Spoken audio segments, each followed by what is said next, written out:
Hello, everyone. As it is near midnight, this is Kev, and this is Black Men Being Brutally Honest. Uh, yeah, I've debated with myself. Should I put these two guys' name in the title? And I said, fuck it. You know why? Because these are probably the two most talked about guys in Black YouTube history. So I felt like it deserved a mention, and I'm just going to give my perspective on it, whether people like it or not, because this is Black Men Being Brutally Honest, and those are especially two black men that have been extremely brutally honest with people. And we always get a bad taste in our mouths when black men do that. Be brutally honest. I should know better than anybody for the better part of 5 years. So how y'all doing out there today? As you're coming in, please hit that like button. If you are new to these broadcasts, I'm on every Friday, Saturday, and Sunday night. I consider myself the weekend warrior. So uh, that's just do that for me. And okay, we're about to have a conversation that's probably going to last about 3 or 4 hours, pending. Because I mean, there's a lot to talk about when it comes to these two, and not just about these two. It's about the representation of heterosexual black men on platforms such as YouTube. Except, everybody always tries to throw that shit up about KS, and I'm just saying you got to present some solid evidence. I mean, I mean, whatever. I mean, I'm not here to talk bullshit. Okay, I'm just here to give my perspective. I didn't bring a fucking textbook. All I brought is my thoughts. So I'm not going to sound like I'm reading straight off a script or I wrote something down first. I rarely write things down when I'm on this channel. So because you should speak from your heart, no matter what, no matter how people feel about it. Period. It's like if you're not speaking from your heart, you're a phony. Okay, if you're speaking to please other people, you're a phony. If you're speaking slander, you're a phony. And that's all it boils down to. No one needs to say anything that's going to please your feelings, period. And, that's a hard policy to go by because of the way people react to you when you go by that policy. It's like, I don't spare anyone. Or at least I try not to. Okay, I spare children. Okay, I'm not going to sit here and argue with a kid. I'm not going to sit here and tell a kid that they can't do something. I mean, no matter if they can't do it, you don't discourage kids from anything. But, grown ass adults, hey, y'all fair game. Man or woman. Call it what you want to call it. Because especially us as a community, we're not easy on each other. In fact, we're the most unforgiving. Every time somebody says something we don't like, that's the one thing we remember. Every time somebody on a YouTube channel makes a one video that someone doesn't like, that's all we remember. That's all we remember.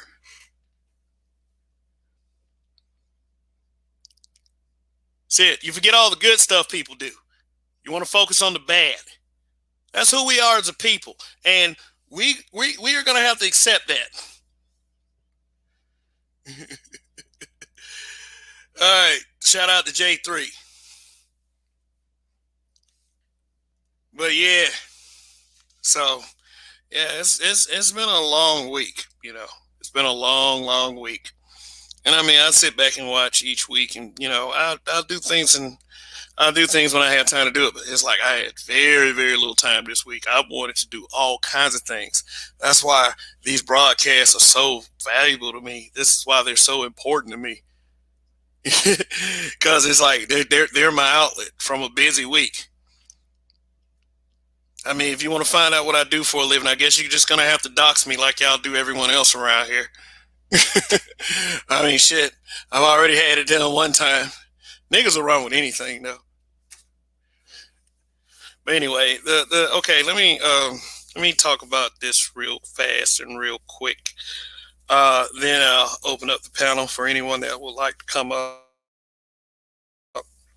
I promise I won't take too long. I came up here with a question for everyone, and here's the thing. $3.16. Long live. Long live. What? Okay, I'm gonna name four black men. What do MC Hammer, Ice Cube, Tommy Sotomayor, and Kevin Samuels all have in common? Give you about 5 seconds. 4, 3, 2, 1. Okay, the four gentlemen all believe in some kind of way that they are actually trying to help.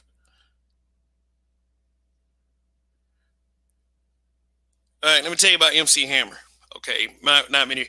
I know that some of the audience, I'm dealing with a younger crowd. A lot of people don't remember, but no, like a lot of people will remember MC Hammer for what happened toward the end of his career once the hype train died down, and you know, gangster rap started to make its way in, and like the friendly rap really started to get punished and criticized. So MC Hammer got caught up in that windfall, and when that happened, his finances crashed. His finances crashed because uh, he was uh, he was feeding the whole neighborhood, and by what I mean by feeding the whole neighborhood was he employed just about everyone in from his hood, which is great for any black man to do. But doesn't seem like Hammer was very good in business, because the only thing that he was using to feed those people, not really feed, but pay his people, were like was to go around, dance around the country, go concert tours, endorsements, albums. Now, I admit myself, Too Legit to Quit was kind of corny, and the fact that he was trying to make a music video out of every song was just too much. Then he came out with the cartoon Hammerman, which, I mean, Hammerman was cool. I mean, it's really nothing to try to kill everyone's career over. But here's what happened. Once he was not able to do that for his people anymore, guess what his people started doing? They started calling him a sellout.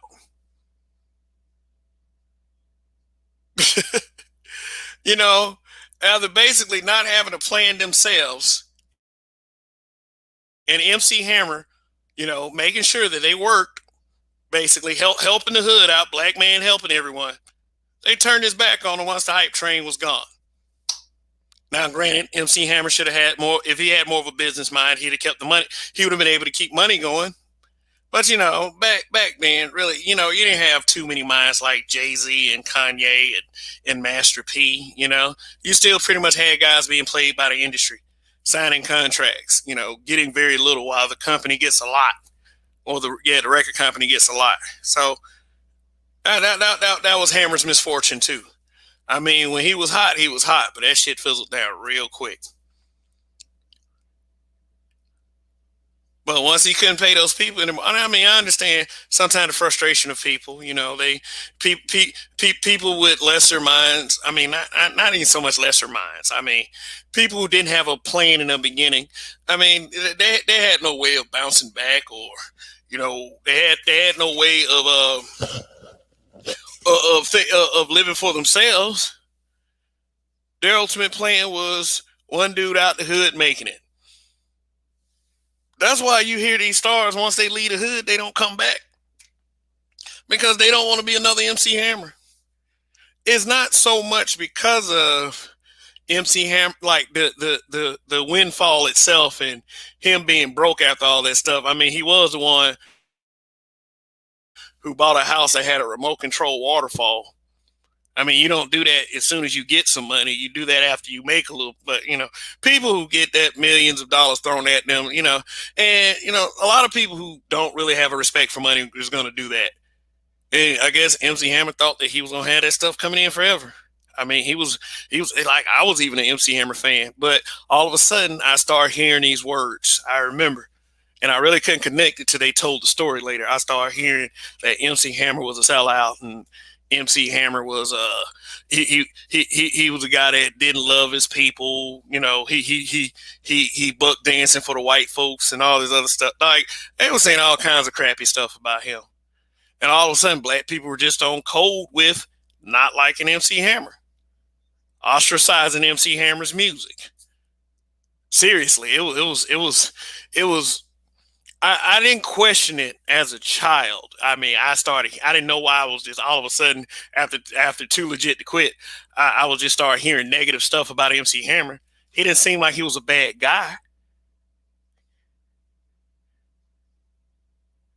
but that was that windfall also signified the winds of change, and it came in the form of guys like the next guy I had in the question, Ice Cube. Ice Cube, he was rapping that straight out of Compton shit, fuck the police, gangster, gangster, I ain't the one. Now, if you listen to NWA, you remember I Ain't the One. I Ain't the One is a very red pill song. It's a very Black Manosphere type song. So look up NWA and listen to I Ain't the One, especially if you got a service like Tidal. Or even look it up on YouTube, somewhere on YouTube. Very red pillish. A lot of people diminish NWA as gangster rap, but really they're just like they were kind of the first red pill guys. They were speaking from their experiences. They were talking about police brutality. They was talking about what they went through in everyday life in the streets. I mean, that was their environment, and they translated it to song. I mean, they weren't so much like, even if like people look at people like Two Live Crew, still, I always felt like that was those women's choices. They weren't being exploited. They chose to be there. So, but at the same time, it's like this. If some people get their say, other people should get their say too. And a lot of people, like, I guess to this day, blame gangster rap and Ice Cube for the demoralization of women. But really, they were just answering a lot of stuff that was being said about black men in the media. They did it in their own little way. And then it wasn't their fault that gangs tied sports teams that wore black and white to their colors. But then, Ice Cube, he broke off from NWA. He put out "Today Was a Good Day," American KKK. That's where everybody get American KKK from. If you use that spelling, you got that from Ice Cube. Shout out to Gold Professor. Thank you for the super chat. Peace to you, Kev BMBBH. Peace to the chat, Gold Professor.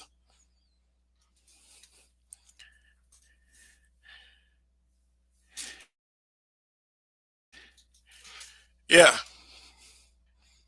But, Ice Cube, throughout the years and more money, he started to change his image because you know what? The man had to grow up. And then he tries to do this contract with Black America. The second a black man tries to help, they find a reason to edge that man out. Gangster, he was all right. I mean, although NWA got blamed for a lot of things, and they still get blamed for a lot of things today. And this is what I don't understand about thought rappers. They're arguing that, oh, you're giving us so much flack for WAP, all the sexism and misogyny. The government and the law went after NWA and Two Live Crew, so I don't want to hear that shit. Ain't nobody trying to go after Cardi B and Megan Thee Stallion for anything they say. So, I mean, people make up this the whole present day stupid argument. That's another conversation. Second news, try to help. So we get to the subject matter. Whatever it's about, whatever Tommy Sotomayor and Kevin Samuels is about, I'm gonna say that I'm pretty neutral in it. Both of them have achieved a huge amount of popularity. They're very talked about, both positive and negative. So people can't really, like, people have been making an argument about people talking about Kevin Samuels all the time. And people probably won't make the argument that you're talking about Tommy all the time because Tommy's always getting talked about in a negative way. Y'all call the man a COON, a sellout, a black woman hater. And once you get called a black woman hater, that is something that will stick to your ass for the rest of your fucking life. I don't care if you don't sell one pill or you don't get behind the wheel after a shot one time in your life. I mean, you can lead a path of the straight and narrow. If you get labeled a BW hater, it will follow you everywhere. almost everywhere, I would say.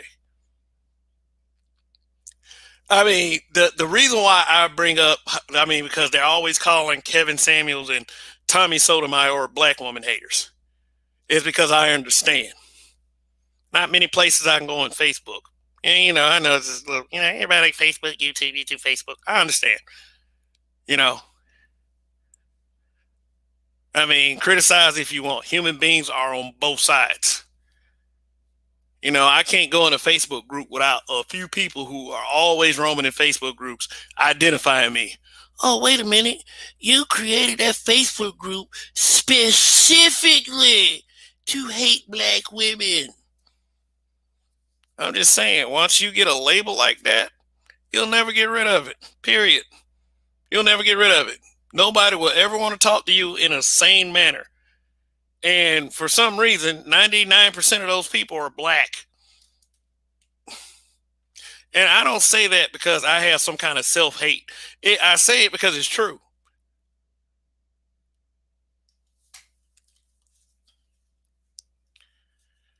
Every time you got something to say to a certain group of people, you get this label. And you become a target. A target of just about everything except really, like, for real, not everything except killing you. Shoot, Tommy was attacked physically in public. Same thing might happen to Kevin Samuels one day. Hey, it's a possibility. People try to be heroes and shit. They have this diluted sense of justice. You hate black women. I've said it once and I've said it again. Y'all got you got all kinds of females. I mean, and we say we ignore that because we got steel chest and we're men and blah blah blah. But I mean, you got females who are building channels off shitting on black men. Got big channels shitting on black men.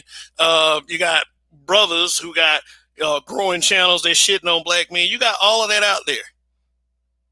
But for some reason, two of the most said names for negative reasons are Tommy Sotomayor and Kevin Samuels. If it's divisive, call it all out. Don't just cherry pick the ones you agree with, and that goes for me too.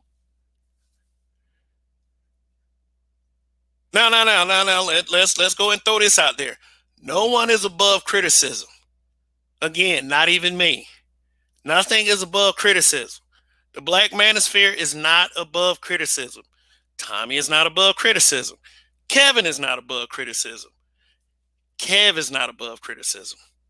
No one is. If you know you're using a certain rhetoric, you got to know as a black man, you are asking for it. Period. You are asking for it. Many people will come at you. It's the truth. Because you choose to speak a certain way. And this is no different with these guys. They speak a certain way. Many people are going at them. Is it because of their popularity? Is it because they're making money off of it? Or is it because of what they're saying? We don't like this honest shit. We don't.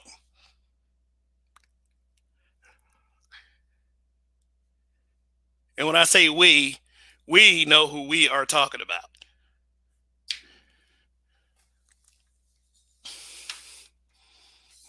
Give some shout outs in the chat. I said, go Professor, what up? Deshaun, what's going on? Southeast Dusty, Zero, Long Tong Sun, James Kill.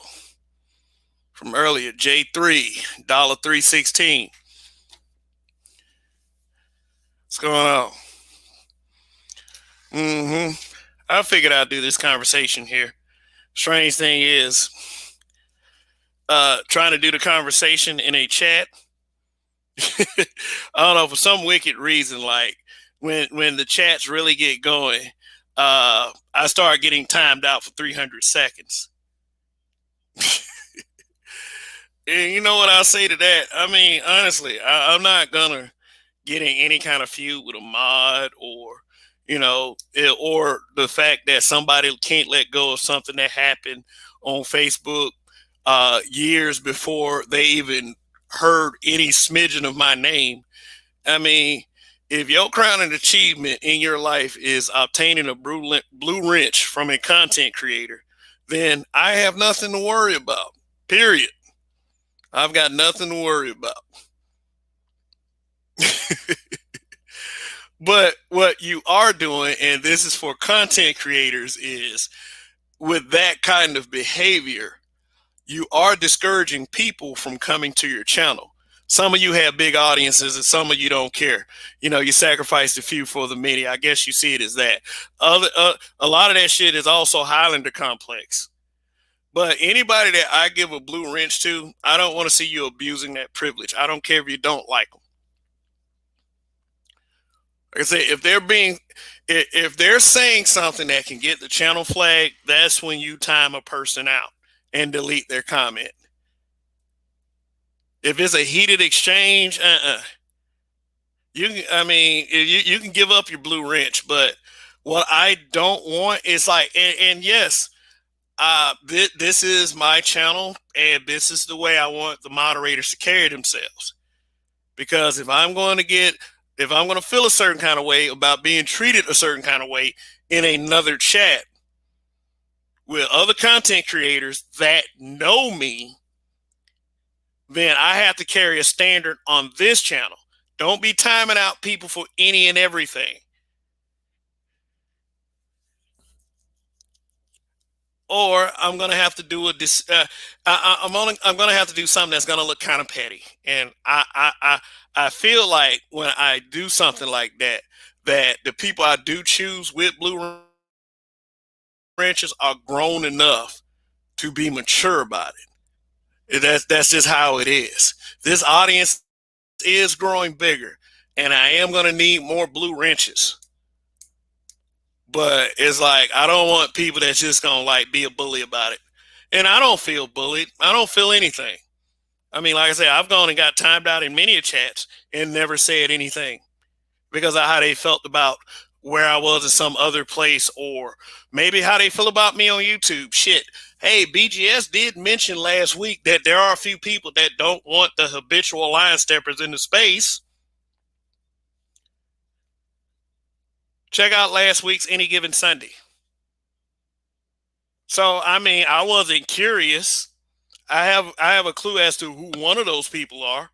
I mean, they are not worth a mention. That dude wanted to be mentioned and paid attention to so bad. Little musty dude.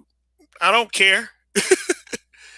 So I'm gonna leave it at that, since I'm not supposed to care about stuff like that. But that's all I'm saying is this: I want the moderators that I create over here to carry themselves a certain way. There are other channels to watch. Keep that in mind for everyone. I know this, but I want us to be able to carry ourselves to a standard. Don't just be pushing people around. It's not, that's not what we do here. Let them try to do it for whatever reason or whatever luxury they're missing in their lives. And the person that did that, let's just say I know a whole lot. So calm that shit down. And like I have no problem with the content creator. I have no problem. But like I said, you got people doing that. They're gonna run people away from your channel. And I mean, like, you ain't gotta worry about anything I say. Just saying. Check out some of these comments here.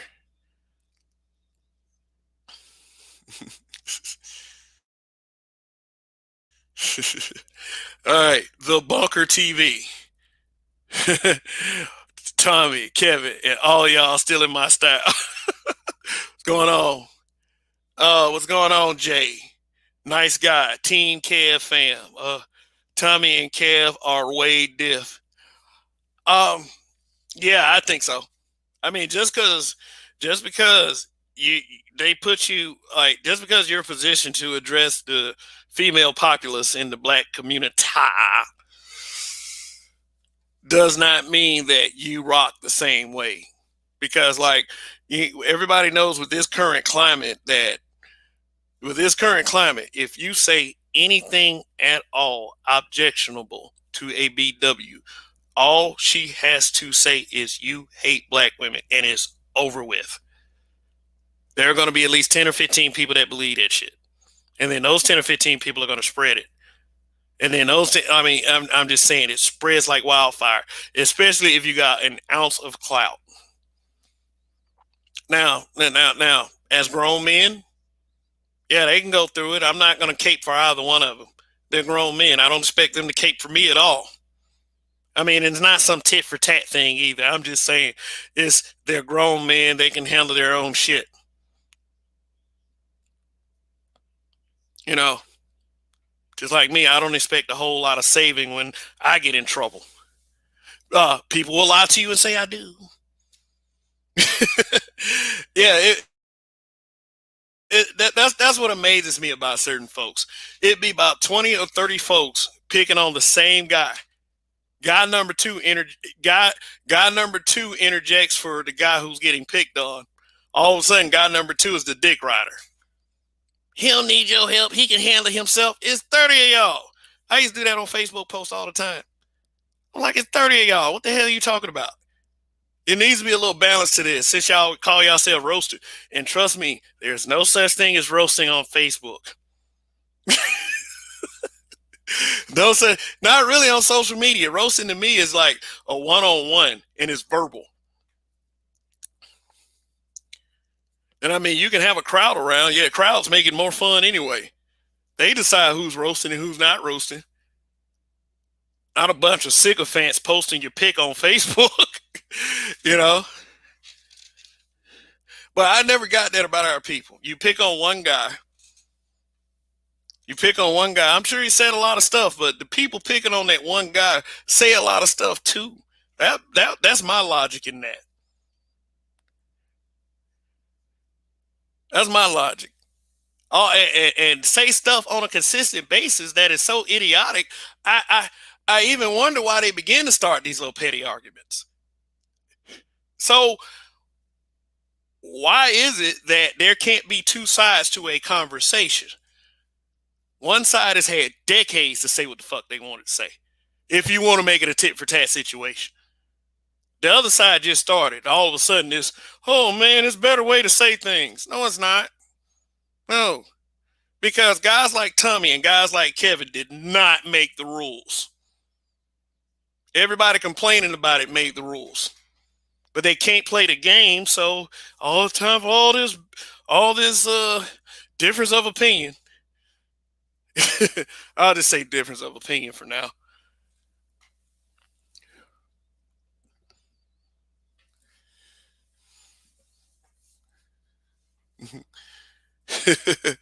Courtney Woody, how you doing? Waskin or Man Cave. He says Kevin and Tommy, petty bullshit. I mean, we could go with that argument of, you know, black men don't fight, black men, y'all acting like this and acting like that. Uh, I would say let the difference of opinion commence.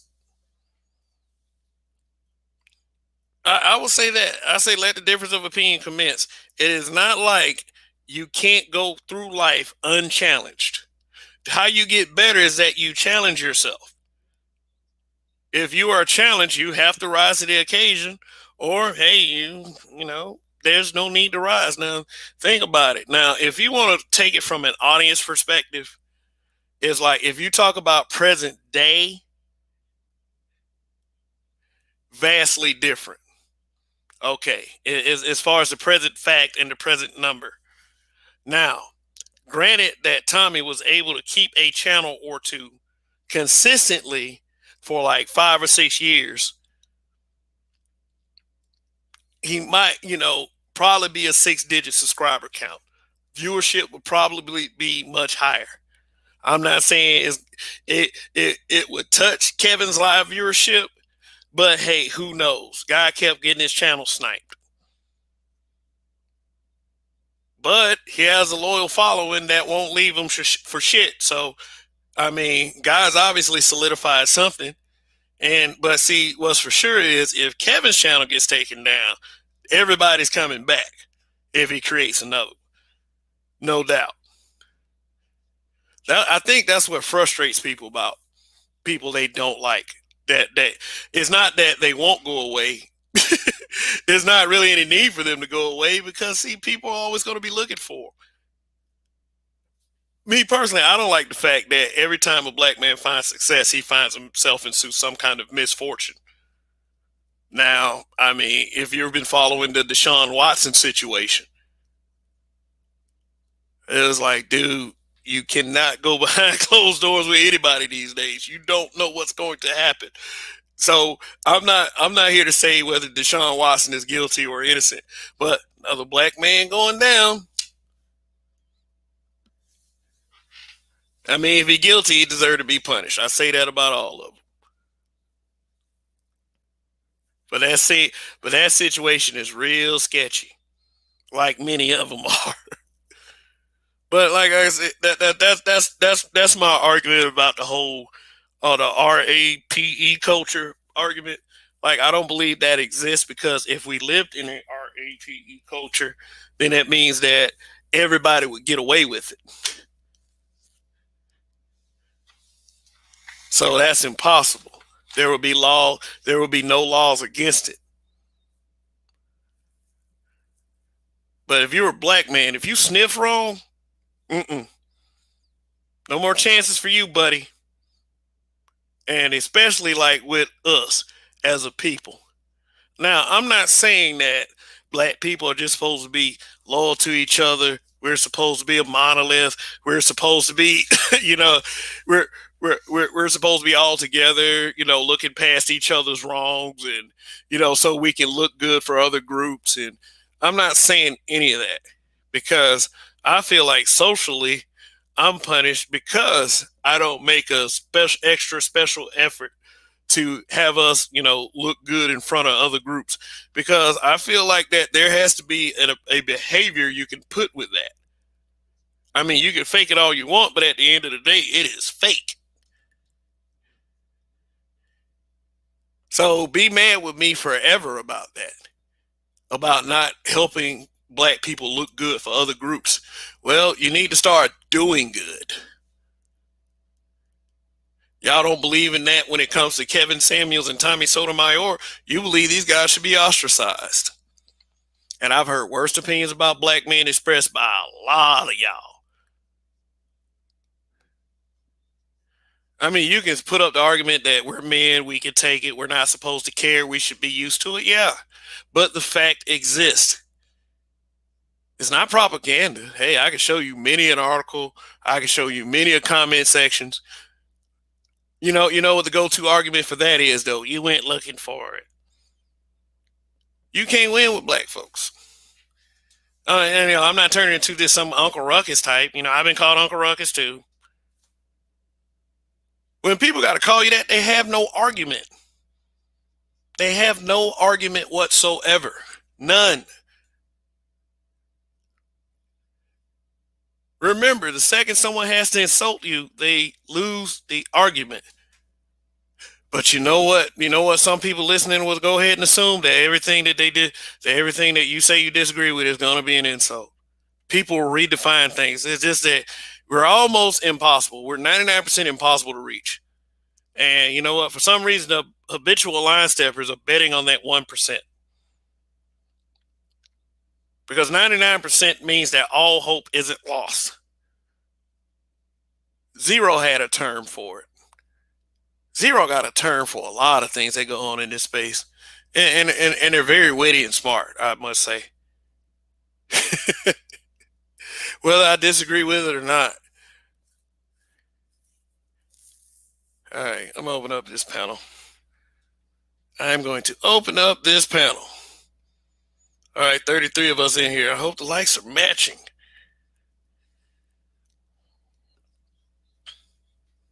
DJ B-Side 1965. Courtney Woody. I see the YouTube verse and in a microverse, the Black Manosphere replacing terrestrial radio personalities as the voice of ADOS people. The temptation for Jason Black and Tommy to get salty was coming.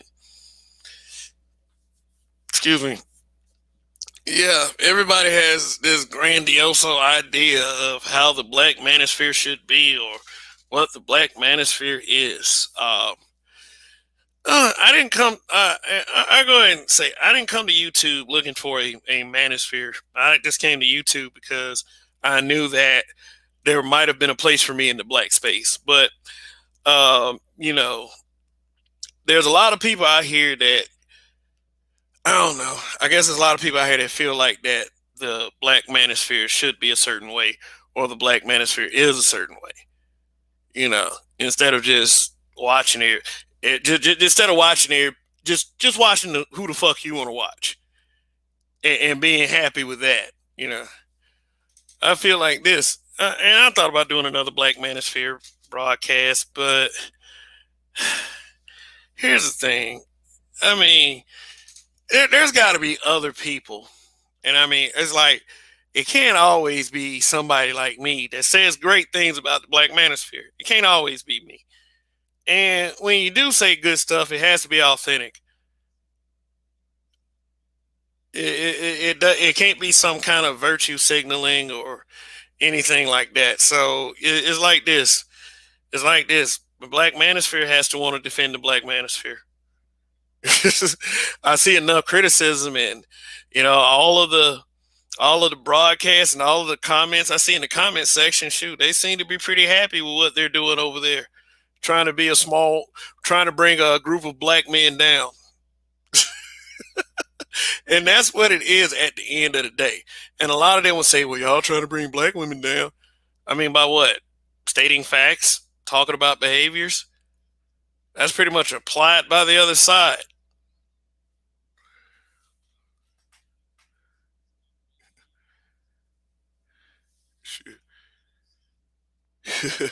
Shout out to Ika G Amin, Bay Blotter News. See, Kevin and Tommy both have live chats. I had live chats first. Let me talk about that for a second. And people can say what they want to say about this, and people who say that this person stole this from me or this person stole that from me. There's no way in history that any of this stuff is the first time it's ever been said in the history of anything. One thing that you're going to have to learn about business, and I said this about Jason Black, and I am not a businessman by any means, but I listen to businessmen talk. So whether you want to listen to me say this or not, that is on you. But let me bring up a quote unquote talking point in the black manosphere. What you guys like to do, whether you like to hear this or not, is move the fucking goalpost. Again, move the fucking goalpost. It doesn't matter if I'm a businessman or not. If you agree or disagree with it, you're going to decide that once you hear me say it. I could be a dumb motherfucker, but if I'm kissing your ass and agreeing with everything that you say, I get a blue wrench in the chat, and I just get to time motherfuckers out how I want to time them out. So whatever. But in business, we know one thing: everything is about a stolen idea. One of the biggest stolen ideas that I like to use as an example: the Cabbage Patch Kids. Like all this get rich stuff that people done out here. That one idea always comes from someone else. It always comes from someone else. See, the someone else didn't have the ingenuity to get it out there. Someone with a bigger platform, say if they got a 6-digit subscriber count, it's easy to steal from someone who only has like 800 subs. The guy with 800 subs can't claim that the guy with the 6-digit subscriber count stole anything. Same thing with this YouTube stuff. If a bigger content creator stole something I said, I mean, like, say if they got like a high 5-figure or 6-figure, even 7-figure, what can I say to them?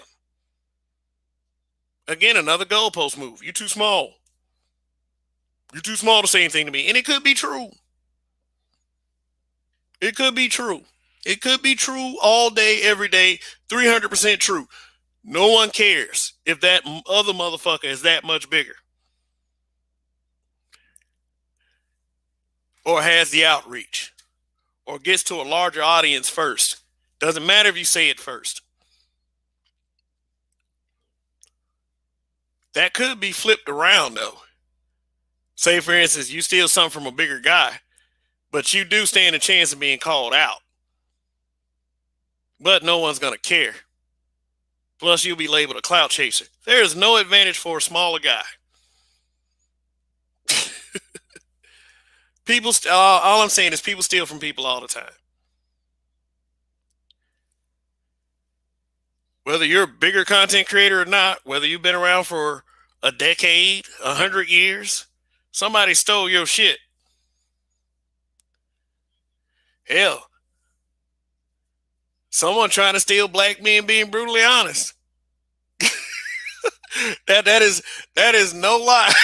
It's like, dude, it's serious out here. Capitalism. Everybody steals from everybody, but everybody complaining. You know what y'all niggas need to do? Everybody need to work together. Instead of sitting up here talking about the same issues, having the same issues, there need to be collective effort. And I do agree with this. There need to be a collective effort to stamp out all the problems. But, you know, we're just like the medical industry in the Western world. There's more money in the medicine than the cure. Shit, if we provided a cure, we couldn't do anything else. And that goes for the other side too.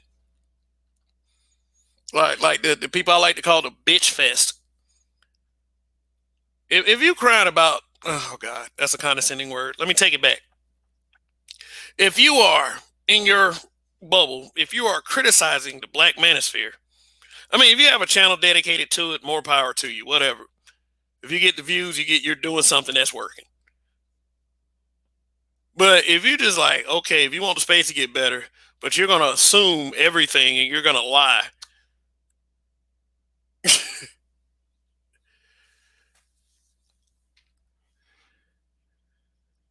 All right. See who's in this chat. The Bunker TV. I was being brutally honest with dudes back in '88. You bite my style. Hey, I was being brutally honest since like second grade. And that was what was I was back in like what '86.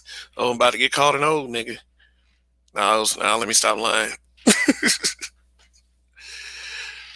Oh God. Southeast Dusty. My platform was called Melanated Guys Faithfully Being Faithfully Forward. Kev stole from me. Oh man. You got me. Shit, dude. I ain't think anybody would ever find out. Like who that other one? What up, Soul Provider Speaks? Thursday? I think it's Thursday. Yeah, but I'm here to talk about Kev versus Tommy. You know, Kevin Samuels versus Tommy Sotomayor. Tommy Sotomayor versus Kevin Samuels. I'm neutral. I've been watching both guys. In fact, I probably watch more Tommy than I watch Kevin Samuels. Kevin Samuels is more recent. You know, it's kind of hard for me to listen to I don't know videos that I can smell cologne through. I mean that's why I've said this in the past. In order for people to really watch you, you have to be somewhat entertaining. I don't know why people are against people in the space using humor or trying to give some entertainment value to their channel. I never got that. Is like you don't have to always be so serious and be so gloomy. I mean, you can help people and you can educate people, but ultimately, if you're boring and if you're not saying it in a way that people can understand on a general level, then it will not fucking matter. And that's what a lot of people in this space do not get. Like it's and you know it's a space. It's me having a space criticism. It's me having a space criticism. a lot of people think that this space should be narrowed down to just like one thought process, and that's not to if and I go by saying it's like variety is the spice of life. You can't have everyone thinking on the same accord. You can't have everyone thinking that the Black Manosphere is just one big therapy session, or you know, you can't have everyone thinking that black men talking on YouTube are nothing but gossipy, and effeminate or anything like that. It's just not something that is correct. It's not correct, and it's not fair. But life isn't fair. Yeah. If there's people that think that spaces like spaces for black men, or if black men start to get along, then you start throwing little shots like it's a circle jerk. Why is it always? It's like, and we talk about the attack on black male masculinity. Why is there always some attack on black male masculinity? Why? Why is it the go to is always to demoralize the black man in a manhood type way? It's like, if the first thing you're telling me is you're acting like a bitch, then we're not gonna have a good conversation. That should be any man on this planet. What man submits to being called a bitch? Like, you tell me. Besides some I guess Lee Daniels friends, but ain't no man gonna submit to that.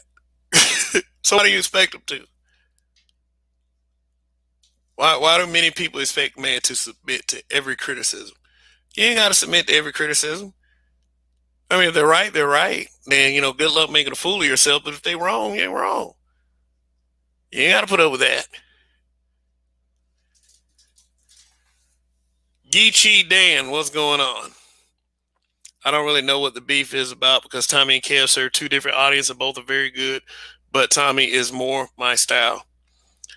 The one thing I did hear Tommy say was, Tommy said that Kevin Samuels stole the most enrolled, saying like, black women aren't the most educated, you're the most enrolled.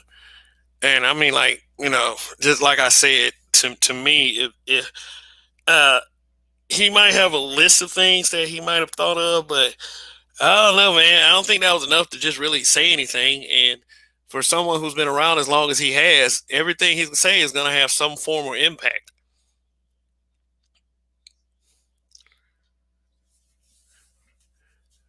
So, I mean, if he's going to say, if a guy who's big, not only in the space, but in social media, is going to say the name of, like, the one of the hottest personalities, if not the hottest personality, especially in this space, then it's going to catch wildfire. And maybe I'm thinking with that guy, you know, and when I say that guy, I'm talking about Tommy. Maybe Tommy knew that. Maybe Tommy knew if he said the name of the most popular guy, that the most red hot guy right now. Because I mean, look, how many people get on YouTube and get 20,000 people to watch his live broadcast? Then he knew it would catch wildfire. He knew that it would it would bring some type of attention. And nobody's denying either one of these guys' spots. People may try, and I mean, like, it's a whole black man thing that goes along with that. People will try, but it is no use.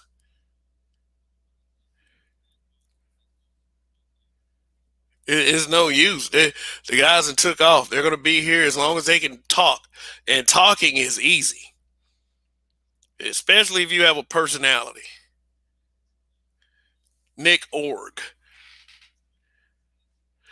Tommy just trying to rekindle his buzz. I don't know if Tommy's buzz will go away, because people are gonna hang on to that hatred for as long as they can.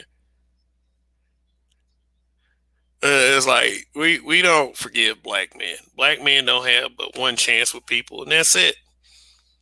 Tommy could give away turkeys to homeless people all across America for 5 years straight, and the only thing black people gonna think about is what he said about that black woman on that video that time. Yeah, we can forgive Joe Biden and give him the presidency. All right. Thought I'd just throw that out there. Lil Rock 2517. What's going on? Geechee Dan. Everybody on earth is jacking knowledge from people before them. Prove me wrong so it's a non-issue. Correct. And you know, you got that saying, imitation is the sincerest form of flattery. So if Tommy feels like he's being imitated by a red hot guy, I'm not saying that. I'm saying red hot as in popularity. I'm straight, you know, but you know, some fucker will probably twist that up. But uh, yeah, everybody has said this shit before. I mean, like, it's like getting a haircut and thinking you the first motherfucker that did it. Now, like I said, I don't know if I don't know if I don't have any solid evidence that one is stealing from the other or Tommy is stealing Kevin's style. But I mean, if I can smell cologne through the screen, it's like you're not stealing his style. Because he's not stealing yours. It's like the dude has a totally different feng shui than the other guy does. That's why I say I'm neutral. Because, you know, heavy hitters, the more popular people, um, yeah, and I'm going to say this: there's a lot of Highlander complex going around. I'm not even saying that's Highlander complex. That's in these people's case. And I didn't watch Kevin's show tonight. I mean, how am I watching if I'm here or planning to be here? I mean, I ain't gonna lie. The reason why I didn't go on an hour earlier because I was just tired. It was like, ugh.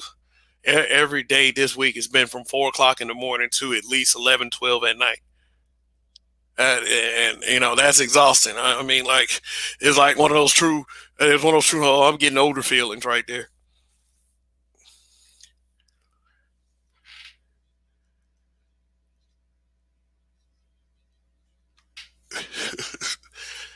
I mean, it is what it is.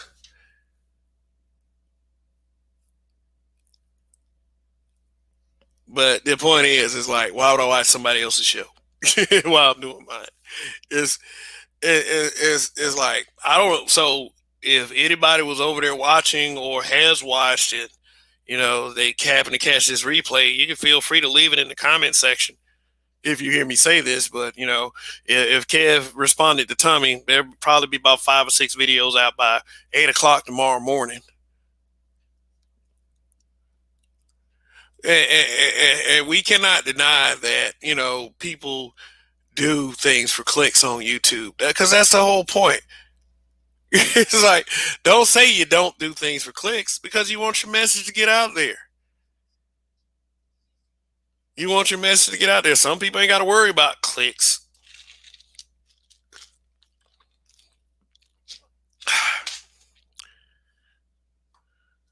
Kareem Henry, how you doing? The hating on KS is just ridiculous. I was just introduced to your show, Kale, because of KS. The Tommy guy watched a few videos here. I prefer KS style. Yeah, people are split about this. Yeah, I mean, it's like what I don't understand is criticizing black men who are split on this. Well, they're doing a lot of that on Facebook, but the blue app is against the black man. And you know, I mean, you know, I'm not knocking on Facebook, you know, because I know that sometimes platforms protect each other. Shout out to Raven Knight. Viscount Lavelle, what's going on? He said no response from Kevin. Yeah, Kevin large and in charge. Like, you know, like I said, why would a big guy respond to a smaller guy? Tommy's not really small as far as the way he's impacted social media, but in scale right now in present day, Kevin Samuels is big as fuck. If I could make probably about 15 videos just straight insulting Kevin Samuels, probably never get a response. And why would he? Why would he? Why would he? Now, I don't have any intention of doing that. That's everyone else who, I guess you could say, are doing it for clicks. Like I said, I never knock it. I never knock it the way anybody's doing things, but I can knock the rhetoric. If that's how you're getting your audience, fine, but you got to keep it up. You always got to find shit to talk about. You know what I'm saying?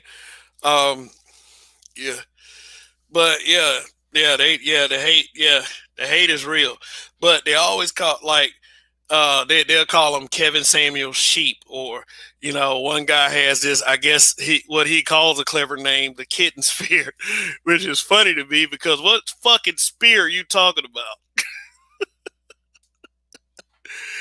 Oh shit.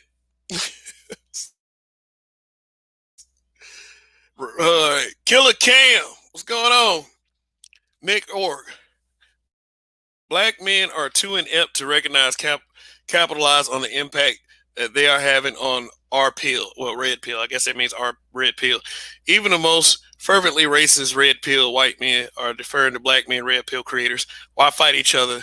SMFH. Uh, Highlander complex. I don't know, man. It just ultimately, ultimately, I refuse to believe that we as a people cannot work together. Ultimately, ultimately, I think that there are always going to be bumps in the road. I think there are always going to be bumps in the road. I think there are always going to be difficulties, and that's with any group of people. There are always going to be difficulty. Always going to be difficulty, but y'all. I mean, some of you guys talk about older men, call them old niggas or whatever. But if you don't listen to the older crowd of men, you're going to miss out on a lot of things. Now, a lot of you may be capable of making more money than a lot of these older men, and that is fine. Shoot, I'm impressed with a lot of you young people. I plan on making that a subject matter, here in a couple nights. But you can learn a lot from an older man. And I was having a conversation with an older man that I respect, last weekend. He's about almost 70. But as long as he could remember, as he told me, is that black people forgive everyone else but each other. Give everyone else but each other. I told you, one time, that's it.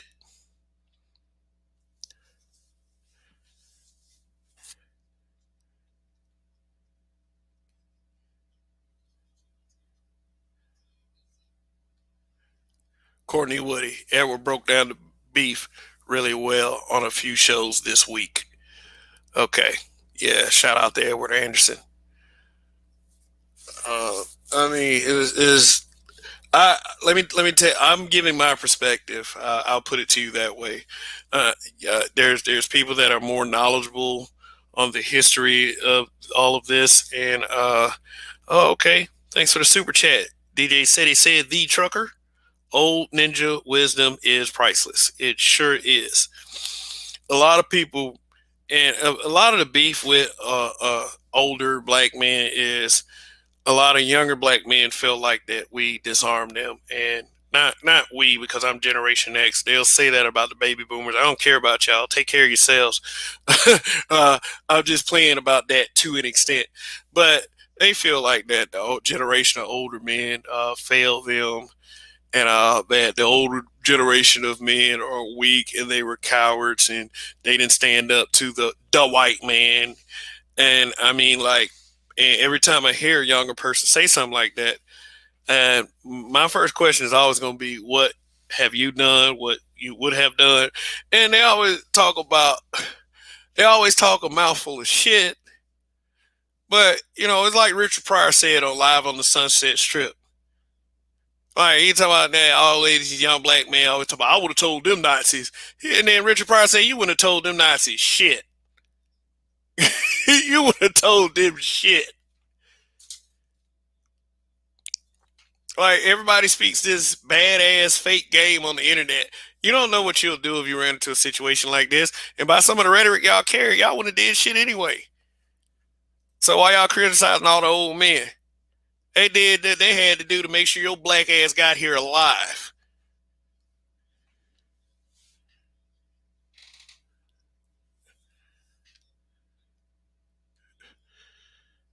Kareem Henry. Tommy Sotomayor is Highlander from the 80s. Christopher Lambert and Jason Black is Highlander from the 90s. Adrian Paul and Kevin Samuels is Sean Connery.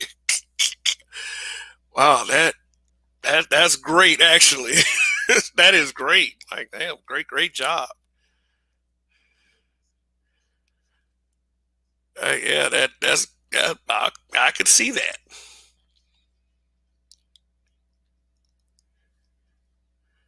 Geechee Dan. This is the deal. A young person's job is to figure out which old dude is trying to help and which on is trying to hurt them. I'll say this for at least my age group: we should not talk down to people who are younger than us. We should be trying to work with them, but that goes with the trade that they should be trying to work with us as well. I'm not giving away shit for free. I already have a child that I give away shit for free to. So if you want to stand side by side with me as an adult, and you want to exercise common sense, then we can do that. That's no problem. But if you're gonna go on the old nigga route, then hey, here's whatever, dude. You keep doing your thing, I'll keep doing mine. But like I said, that's for another show. I'll get into more detail with that. Nick Org, always offering up gems. Part of the issue black men are having with KS is that they want a direct assist from KS rather than capitalizing on the wave KS is creating by mainstream RP and amplifying black men's authority in this space. Okay, I'm glad you said that. And it also reminds me of something. I did not insert myself into the black manosphere. I was welcomed by black manosphere content creators. One in particular, BGS Ipmore. BGS Ipmore did not have to do anything for me. He did not. He could have very well ignored me. I wouldn't have known a damn thing. But the one thing that would have stayed consistent is my constantly trying to improve this channel on my own. So I appreciate everything that BGS Ipmore has done, and I will just leave it at that. Okay. When Kevin Samuels was kind of low key in this space, from what I can remember, people were calling him the same fucking names. Oh, this dude kind of gay. So when he blows up, gets big and popular, why would he mention most of you niggas? I mean, like, that's what I'm talking about. The black manosphere is giving him all these shout outs. Hey, great, awesome. But like a lot of these dudes in the spear went with these dumbass arguments. But like I said, I feel some kind of way about dude, like not particularly dudes who wear skinny jeans and capris and shit like that. I mean, I wouldn't do it. But if the man has to actually say that he's heterosexual, because so many people have come out and like, oh good, oh my god, he good. I guess that just comes from the resentment of feeling like that they deserve a mention. I'm just like this about it. Earn your spot. If you're a content creator, earn your spot. Don't be mad at anybody because they're getting viewership that you aren't. And I think that's why a lot of people have a lot to say about the spear. I mean, a lot of people, not like I said, not criticism, because everything, like a wise YouTuber once told me, everything is subject to criticism, even the black manosphere.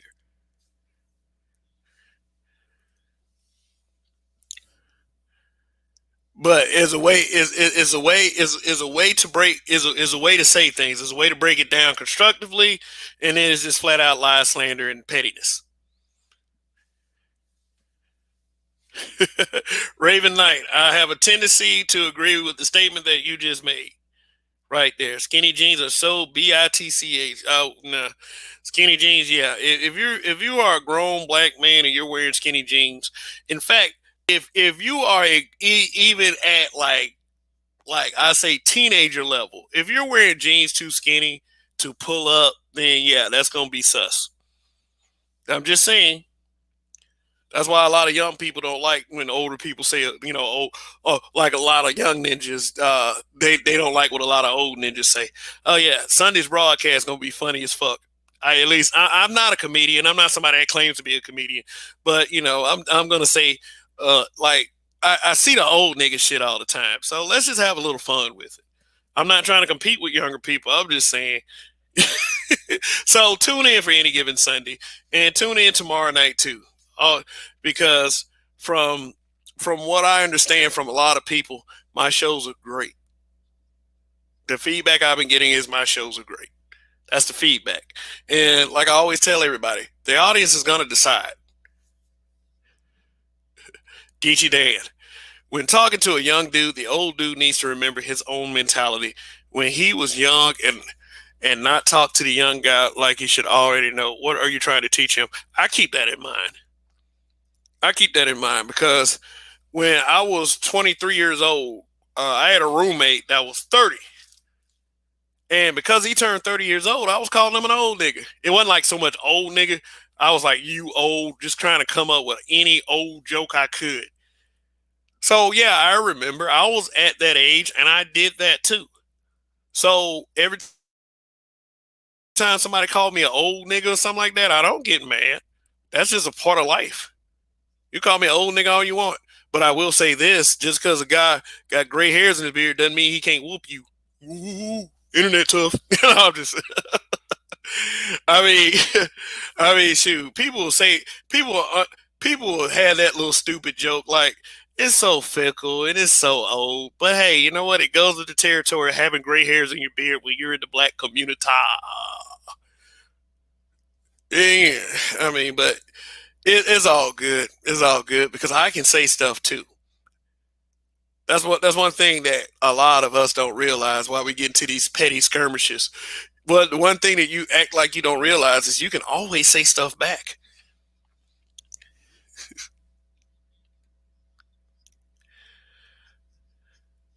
Kareem Henry, they tried exposing KS and didn't work. You see, Derrick Jackson is being exposed as a lying, dirty ass cheater. Yeah, yeah, I hear Derrick Jackson is being exposed. I mean, like, I take those with a grain of salt. I mean, no one's perfect. If you're married, you should cheat. Um, but I mean, it ain't no telling if shit's real or fake. I would probably need actual confirmation. It's like until that actual confirmation comes in, it's only something that someone is saying at the end of the day. It may or may not be true. Honestly, people lie. And it's like it did, two or three more women may come forward. And let me say this, might be a normal thing. Derrick Jackson is very popular. He is. But women will fuck popular guys just to expose them. You know, Derrick Jackson talk all that stuff, but at the end of the day, he's a man. And women, especially like being like with his, even with his expected reaction to a lot of things, a lot of people say that he's a simp and all this other stuff that expresses all this fake love for women. Now, if any of that is authentic, you probably could expect that from a guy like that. But if it's just somebody talking, they could be lying. It could be clout chasing. I mean, I don't agree with a lot of the things that Derrick Jackson says, but it's not right if it's a lie. I don't want to see anyone destroyed over a lie. If they get destroyed over the truth, then hey, it's not much you can argue with on that. But I mean, not liking a person and something being the truth, as two totally different things. Even Derek Jackson. Even Derek Jackson. So if it's the truth, he has to reap the consequences of it. He has to. None of us are free of that. But if she lying, she lying, and some of you BWs out there need to immediately start accepting it. Some of you dudes that don't like them too. I mean, not liking a person is not enough for me to destroy them. For some of it, and this is even to talk about the supposed exposure of Kevin Samuels,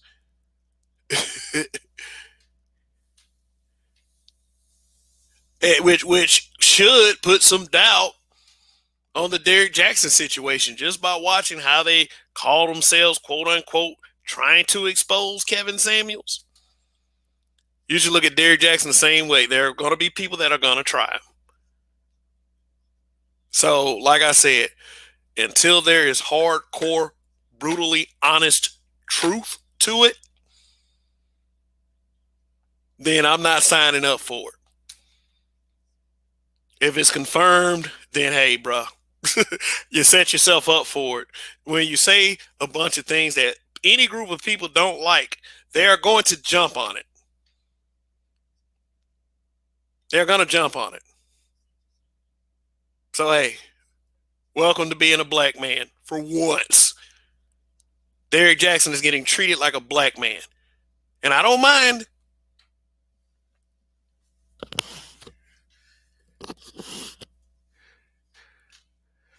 Courtney Woody.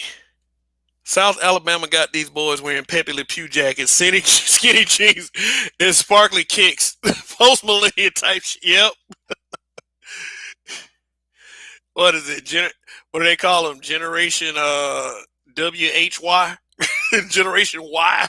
Why are you doing this?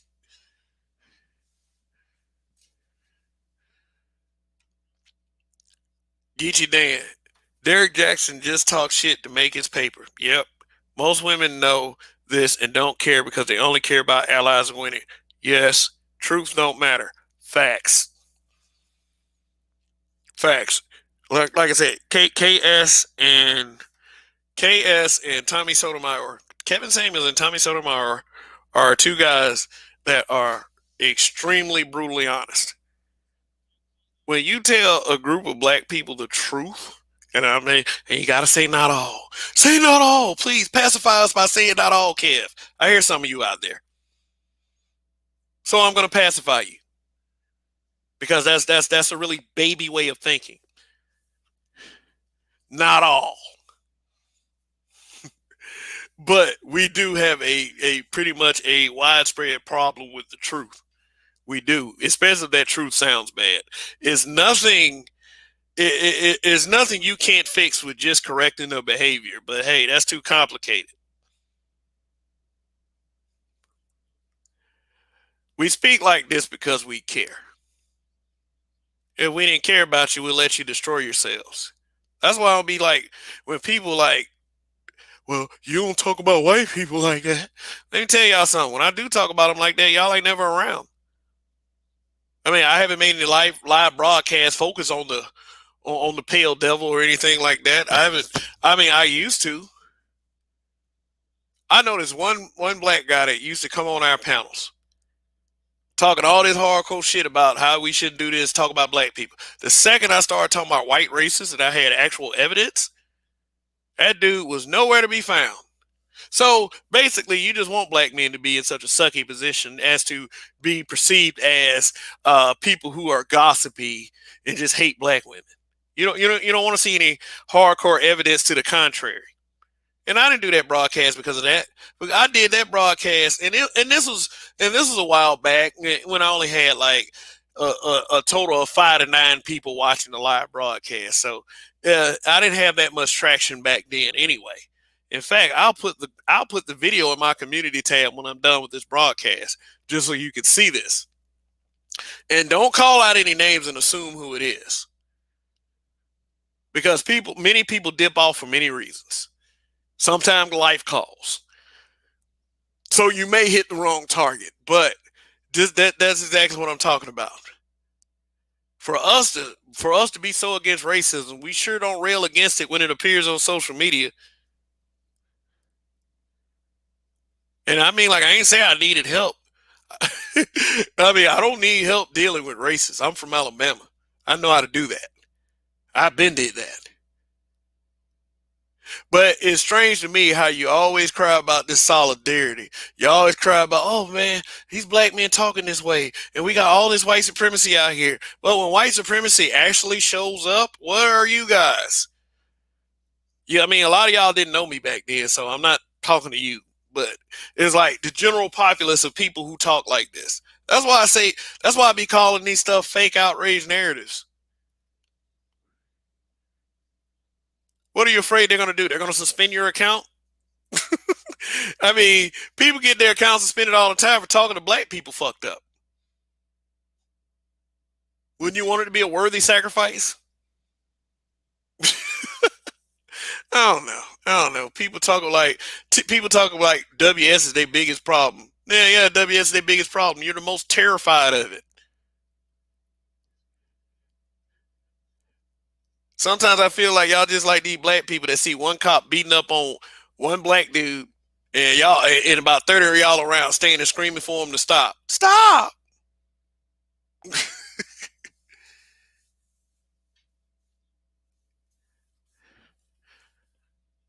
I mean, but hey, you know what? Like I said, I don't need any help dealing with racists. Not that wasn't the point of me saying that. The point is that a lot of this pro wax stuff is nothing but a bunch of virtue signaling. Nobody wants to really solve any problem. I mean, whether you believe that YouTube content creators are here to solve problems or create more, it'll always be projected on the black manosphere like that. But I will say this though: for any of these little organizations, groups, any of these popular YouTubers who have large followings that'll never go away, uh, for all the clicks, there's a lot of clicks in this place. I mean, the black manosphere is not very clicked up. I mean, a lot of people won't admit that they are part of the black manosphere because they're afraid of the criticism of outsiders and people who build their channels off criticizing the manosphere. A lot of people are not going to say they're manosphere. I mean, I understand fear when you're in a position to do something about it. It's kind of a form of slavery. I'm not saying do anything for me per se in particular. You ain't got to give a fuck about me. You ain't got to give a fuck about me. None of y'all out there. Cause I got a crew that already gives a fuck. We call ourselves the habitual line steppers. You know, them guys I rock with for years. Believe it or not. I mean, his YouTube thing, it ain't new to our union. So, I mean, we've been around each other on social media for a while. We just kind of think on like the same. We kind of think alike. We don't agree with everything each other say, but there's been no tremendous meltdown, or there's been no at odds or no beefs between us or anything like that. And really, truly, and honestly, being brutally honest, I can't see it. I can't see it. If there's something that other people are seeing that I'm not seeing, then it's going to be totally irrelevant to me until I get some solid evidence of it. But the way me and the habitual line steppers operate, the dynamic is pretty cool.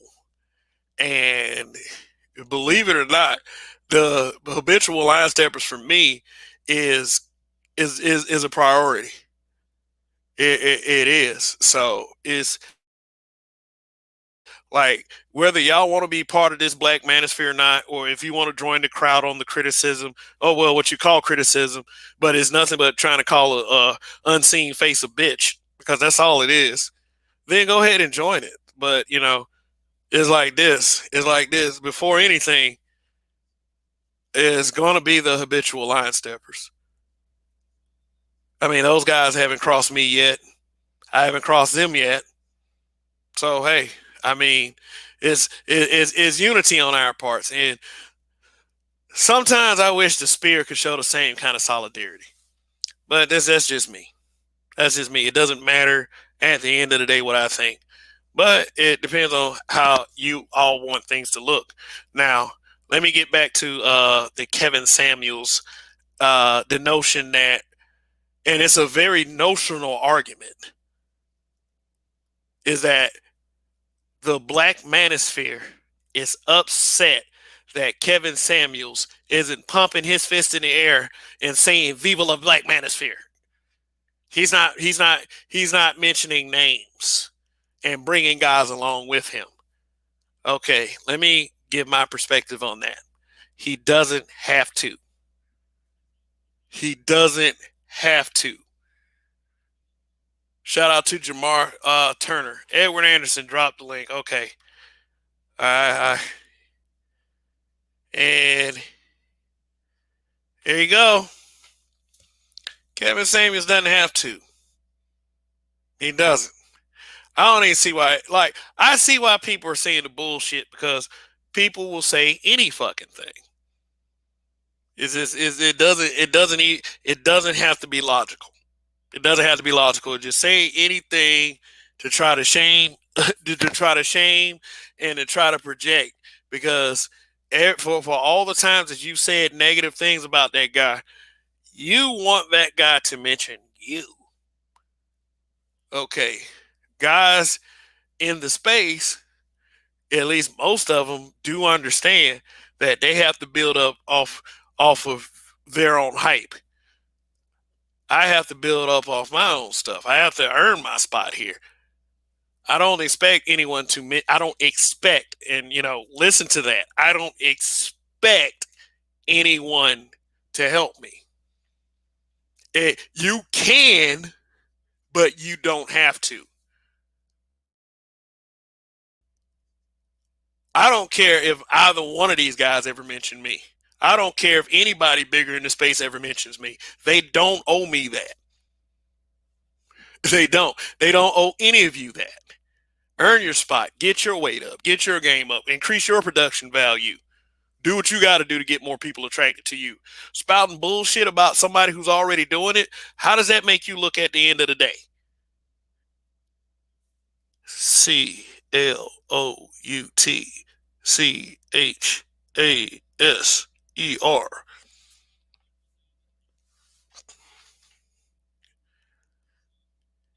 Booker T, can you dig it, sucker? I actually heard him mention several from the Manosphere. Yeah, I've heard Kevin Samuels mention T. Hassan Johnson. Yeah, if you really want someone representing the Black Manosphere, you want T. Hassan Johnson representing the Black Manosphere. Period. I mean, a lot of people don't agree with it. A lot of people think they should be the representative. Well, like I've said just a second ago, and I'm sure you'll say that to me as well. Get your weight up. If you feel like your message is better, or you feel like your message is more important, find a way to connect with that audience.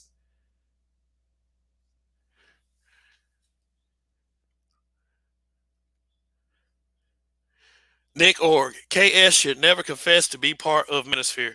The association must be deniable. YT people who are at right allied typically do not profess association to anyone, even their aunt. They just know. It is implied. Even though he may not mention the spirit, it may not mean that he feels like he isn't a part of it.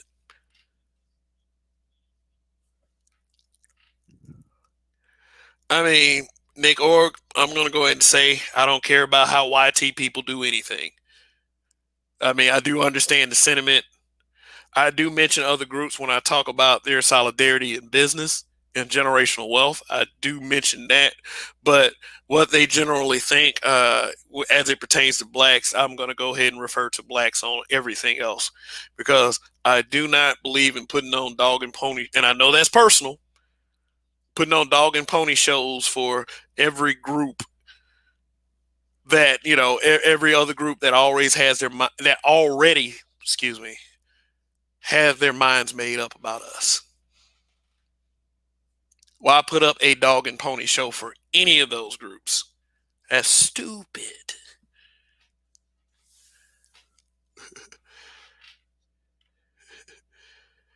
KSF, Strength and Vice Challenge. Clearly a Marvel fan like the rest of us. Yeah. When you got something, he's from Oklahoma. Now you know he wants to wife Storm. Uh, yeah. Yeah. I mean, it's just like this. When you're the man, people come for you. I mean, I know wrestling is quote unquote fake, but take it from a guy like Ric Flair, the 16-time world champion. To be the man, you got to beat the man. And a lot of people want to beat the man. There ain't no beating that guy for a while. Like, as far as his numbers, your message may be way better. Nobody's ever going to, no, nobody should deny it. People will. Especially when you're dealing with our people and some of our pocket realities that we try to come up with just to call ourselves winning arguments. Yeah, but like I'm saying, Kevin Samuels does not owe the Black Manosphere anything, especially for a space of guys that used to sneak diss him all the time. He doesn't owe anybody anything. He doesn't. If he wants to mention individuals that he respect, if he wants to go on certain shows of the guys that he respect, which he has appeared on Bernard Riley's channel, and Bernard Riley is considered Black Manosphere. He used to appear on O'Shea all the time. Let's see, he's appeared on the Breakdown a Woman's Perspective, which a lot of y'all feel a certain way about the Breakdown a Woman's Perspective, but please leave Sister George alone. Like, I mean, y'all can say I'm simping, y'all can say I'm defending women. No, she's a habitual line stepper. Read the bottom of the screen. Told y'all. And Tommy, he did a slew of appearances this week. So if they claim in Black Manosphere or not, they sure help out a lot. People don't give you credit for the things that you do. They always think about the things they swear that you don't do. And that's some whack ass shit right there. Tommy helped a lot of people get views this week.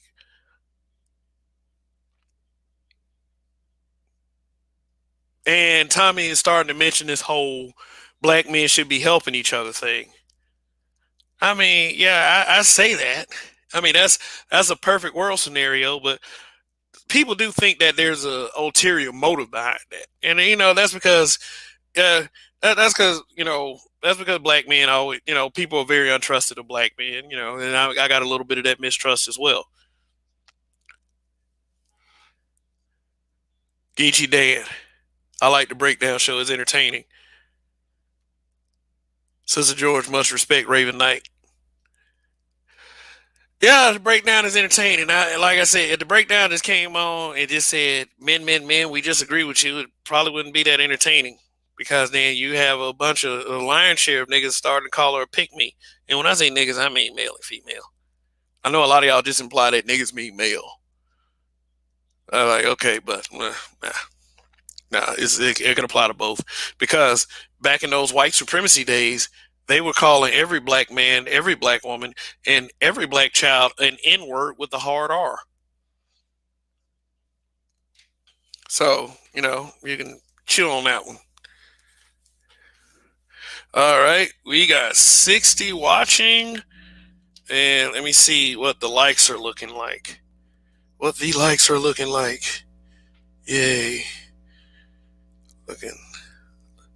See.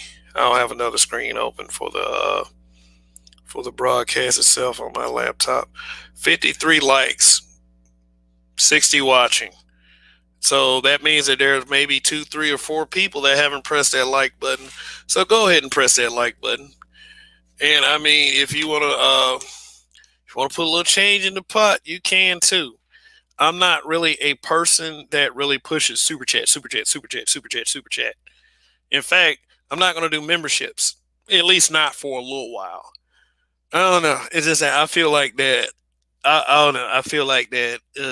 I need to give you guys a little bit more before I start asking more of people. So, um, Yeah, so it's like y'all y'all can do what y'all do what y'all feel, but your viewership, that's A1 with me.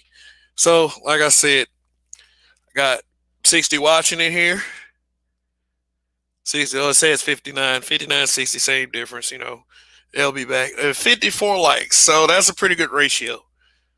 So, if you like the show, press that like. If you are new to this channel, go ahead and hit that subscribe button. It'll be one of your better decisions today. I'm not going to say it's your best decision because some of y'all made a new purchase today that you always wanted to make, or some of you made a lot of money today, which which is great. It could be the greatest thing that happened to you today, and money is always great, especially when you have an abundance of it. But for at least in the top 5 decisions you made today, you know, it could possibly be the second best, or a strong three. I would never try to compete with the birth of someone's child, of course. But it's great that you guys are watching this channel, and as this channel grows, I'm going to let you know. I'm going to let you guys know that I appreciate you, all of you. Seriously, this is some great stuff. So, all right. Oh, Donnie, long live the habitual line steppers. Yes, that man is living it up. And Courtney said that, Donnie, I just listened to one of your last shows. Yeah. Oh, you see that, Donnie? Yeah, we're reaching folks. So what up, Edward? What's going on? Yeah, not much. I know. I probably saw me say drop the link, and then I said, all right, maybe he's going on one, so let me chill out. Got my popcorn and shit. I said, let me not show up. So that'd be rude. After I ask for the link, that's a nigga thing to it's, do. So it's all good, and I just talk. I don't really think of myself as a person you should be popping popcorn for. But if you do that, then hey. well, But well, I was popping pop. I just got done watching the Snyder Cut, so I oh, the was Snyder watching it Cut. with Oh, you. okay, yeah. So that's some popcorn and shit right there. Like I tried to watch it last night. I got through the first 2 episodes and I passed out because it's been a long week, and I probably just sit back. Me and the kid will probably just sit back and watch the entire thing tomorrow. It, yeah, it's good. Like I took a break for like an hour or two, and then I finished it because I watched Soldier. I got other shit to do. I mean, my whiteboard is like, if you look at my fucking whiteboard, that's me going, Einstein on that shit when it comes to some marketing and shit. So, getting some shit done. But no, I hear what you're saying. Um, I've listened to just maybe the last 10 minutes of it. So, Oh, yeah, okay. man. I think a lot of this bullshit is a waste of time. Personally, I think you have dudes they don't know how to grow without conflict around an enemy, and they don't know how to, okay, war is over. Now it's time to reinforce your position and build shit. Maybe come up with, better design, better audio quality, sound quality, and not even the quality, not even the equipment shit. Maybe better topic selection. Revisit what's been talked about. What can you talk about? What maybe is the manosphere talking about that they're not addressing? Like one of the things that I want to do on top of like the audio and equipment shit, which I've already got the equipment software, it's about me doing it, is I want to talk about trust. The Highlander thing is one of them. And I'm glad you took the mantle and started talking about that.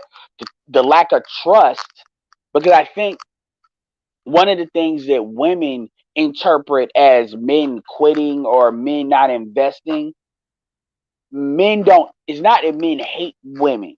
That's not what it is. That's oversimplified. Men don't trust them anymore. And what you're seeing is a critical mass at the macro level of men across races having a lack of trust. And when I explore that, I think, wow, women can't really get away with a lot of shit if men don't trust them. If men don't give them the benefit of the doubt, they really don't have a lot of wiggle room to do a lot of fuck shit they can do. Like, like for instance, Quavos is not going to spend $2 million on a sweetie only for them to break up and have the situation they have. If Quavos has the mindset of, well, I like you because your looks, I like you as a person, but I can replace you if I need to. I got the money to tap the country, hell, tap the DR, wherever I want to get the preferences. And if you're thinking like that, you're not gonna think, why would I spend 2 million on you just for you to go to the next nigga with the shit that I gave you? If you're thinking like that, you think the other Migos got Cardi B spending money on him. Why ain't you doing that for me? But see, because dudes trust women naturally, women have a lot of more room to do shit, and they interpret that as us being stupid. When in actuality, we're just looking at you through trust filled goggles. And when that gets removed, now women start seeing how men really think and apply to them the way that men apply to other men. And then women are very uncomfortable with that because they just can't get away with the shit they normally can get away with guys are used to getting away with it. What are your thoughts on that? I know I said a lot of shit. Yeah, yeah. Um, my was saying that. Basically, what is your thoughts on women? A lot of what women project as men hating them is really men just not trusting women, and then now men are applying to women what they generally would apply to men because men have to verify shit. And men don't have to trust each other. We look at what you've done, what your track record is, what you actually say, not giving other meanings to what you say other than how you say it. Women are not used to that. Women are used to men giving them a benefit of the doubt. And I think they've taken that for granted. So when that's removed, it's like removing white supremacy from a white person. When they go to another country, they instinctively know that white supremacy is not there. It's almost like the air is being choked out. And you can see how they move and how they operate, even though they'll tell you that white supremacy is not a thing. Yeah, I think really with all the projection, there is really a fight to keep a level of power over us, since they, after all, have the narrative. When they hear something for so long, and then there's a push to change it, they're not going to give it up that easily. So they're going to do that. They're going to do that. They're going to try to they're going I to try to agree. project it on us. No matter what. I mean, that's when they say little bullshit like where black men are supposed to be the leaders. Uh, my impression of leadership is black men taking accountability for everyone's fuck ups, and I'm not gonna do that. I'm sorry. I Yeah, mean, I don't. that's not what leadership is. That's called being a senator. Yeah, and what I'm saying, and my whole take on it is this: if you're an adult, then you're subject to the things that adults are subject to. There's no way out of that. I can't coddle you like a child, especially after you reach a certain age, male or female. Especially with the exchange of words on the internet. Why would the exchange of words on the internet be so severe compared to what's actually happening out there? I think a lot, and I think that's a lot of where a lot of guys in the space are coming from. I mean, a lot of guys in the space probably have difficult time saying it without being so brash. But I think a lot is going back to Kevin Samuels. I think a lot of the problem with him is that he says it with such finesse and such Well, the issue style. is So this is there's where really I no conceit. no, absolutely, and this is where I become very disappointed in a lot of the manosphere. I don't have a problem with people wanting to make money. I don't have a problem with people wanting to turn this into like a hustle that they can do more full time. I absolutely don't have a problem with that. What I have a problem with is dudes, number one, acting like they're trying to play like that's not what they ultimately want to do, or at least they don't have an eye for it. And then on top of that, they do little, I don't want to say bitch made, but they do little high school shit. Like for instance, look, I'm not saying you can't critique Kevin. The algorithm encourages you to add ideas and alternative ideas.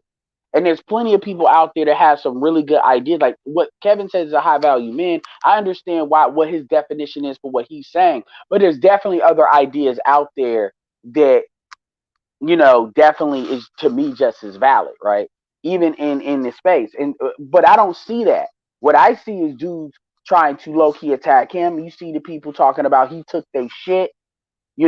Now everybody wants to pay royalties. I was on Fantastic. I asked him. I said, and it was amazing how some dudes got mad at me for saying, Tommy's not Jesus, the Holy Ghost, and God. Like y'all need to stop trying to act like people old motherfuckers to bow down to him.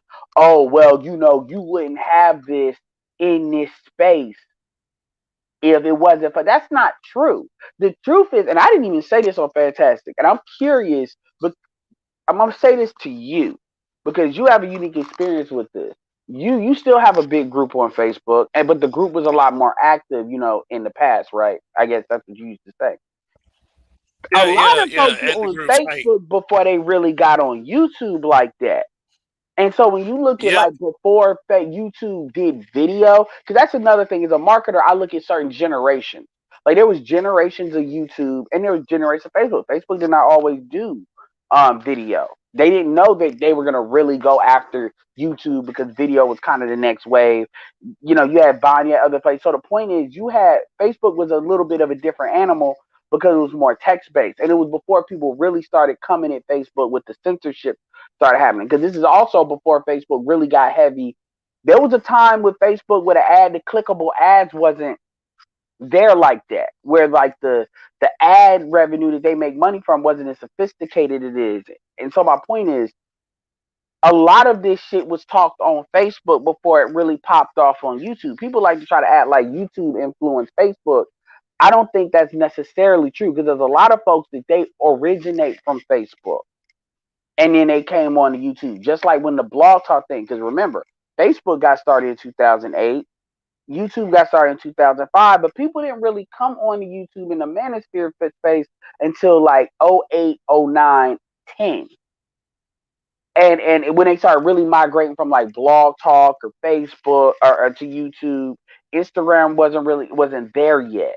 And see, so when I hear people always talk about, oh, Tommy came first, they really try to act like this is not like a car or a plane or a nuclear bomb. Well, shit, even with the nuclear bomb, the Germans would have got it. Got it if they would have eventually got it. Russians eventually got it. So this idea of because you want to say somebody got there first on a certain platform, that this shit was never discussed on Black Planet, this shit was never discussed on MySpace in any kind of way. That's really not true. But a lot of black men hold on to that, and then they will say that because he got on YouTube first, that means everybody owes him like we have to bend the knee to him. And I'm like, nigga, if you were that much of a fan of him, I don't even say that with BGS and the people I respect. So it's like if you're that much of a fan, okay, but don't expect everybody else to be. I know I'm saying a lot. No. I mean, that's what these conversations are for, is to talk. I've been talking for an I hour know and you've been a half. talking for like an hour, so I know you know. I'm not. Let me. Yeah. I mean, despite the fact that I'm a content creator, I'm actually not much of a talker. It's like, See, I'm the opposite. I'm the opposite. Like niggas used to tell in corporate America when they trainer had to go on lunch for a long time. Say, yo man, you talk to him about sales because do your sales meeting, and they knew that was a good 2 hours at least if I blinked. So, but no, and I'm not saying like I respect Tommy for what he's done and the arrows he's taken. But my thing is, he's nobody's God. There is nobody. I don't believe, and this is true for O'Shea. This is true for Kevin. This is true for anybody. Angry anybody. There is no one person. If that one person was gone, the manosphere would just cease to exist. There may be maybe like 6 or 7 people, or 5 or 6, that if they all gone, it would be different. But even then, I think it rebuilt. But I don't. There is no one person that if they got the manosphere would just dissipate. And and it's not just Tommy. Like Jason Black has been like really Tommy said one thing. Jason Black has really been constantly saying shit. And he's saying the same thing. He's not giving credit to the source. And I'm like, dude, a lot of the shit you say comes from Dr. Clark Anderson. It comes from Dr. Henry Clark. The shit you say, you can hell. I know some shit he done said it comes straight out of BGS low key. So this idea, nobody has an original idea. Like nobody's idea is 100% original. Not really. And motherfuckers really try to. And what it gets on my nerves is this internal politicking for no reason. Like, and then what annoys me more than that is the fact is this doesn't help you grow. Say what you want to about Satan the Sinner. I can't stand that motherfucker. But at least I can understand why he did what he did as far as growing. I understood the tactics, even though I don't like him and I don't like the way he went about it. But a lot of what I see dudes doing that should be smarter than this is they're doing shit that doesn't help them grow faster. In fact, it stifles their shit. And over something as petty. And then when Tommy was talking about what he said because Kevin didn't get back to him. I'm sorry, you have people with 1 million subscribers coming to you saying they want to do a an interview with you. You can get in fucking line. You can get in line. You would take the higher subscribers unless it's somebody that really helped you get on or something like that, maybe. And then he said the same thing about Donovan Sharp. Oh, well, we were supposed to do a deal and that fell through. So it's like it's petty shit. And it's like, nigga, you're like 40 something years old. A lot of us are in our mid 30s. Like, what example to the we talk about the younger brothers. What fucking example to the younger brothers is that served? We talk about them doing the shit they do in rap, shooting each other, killing each other. That's not what we're doing, obviously. But my point is, what does that serve when they looking at they seeing 44-year-old, 45-year-old, some of them 50-year-old men acting like high school? And that right there deserves criticism. I mean, if I do feel like I can't talk down to a younger person and act juvenile because that's not a very good look to them. And I do understand when younger people say that a lot of these old niggas are crazy. Uh, because I've seen a lot of old niggas say some crazy shit. and I've heard. No, go ahead. My bad. uh, Yeah. Yeah. Shout out to Sir Anthony. I mean, dude, you got stuff going on. We never truly miss a stream now, do we? I mean, but yeah, I don't believe that I should be talking down to younger people because to me, younger people have they not only have the opportunity, but they have taken opportunities and run with them to do better than the previous generation and the generation before that. So there is no reason to disrespect anyone. We should be feeding off each other. Yeah. Yeah, and we really should be. And it's too many people that's they're like trying to protect market share, and it's like and it's for no reason. This is what Africans do with that tribal bullshit. Even when you have outside invaders, like right now, the stuff that we're doing, we really should be pushing the envelope. And it's not just Kevin. You got mediocre. Shout out to Poor Man's Podcast is doing some good stuff as well. And you should use this as a time to really build up. You got even David Carroll had to say, how did you dumb niggas? You know that's how you talk about us when you say dumb niggas. How did you dumb niggas drop the ball? On Michaela Pink.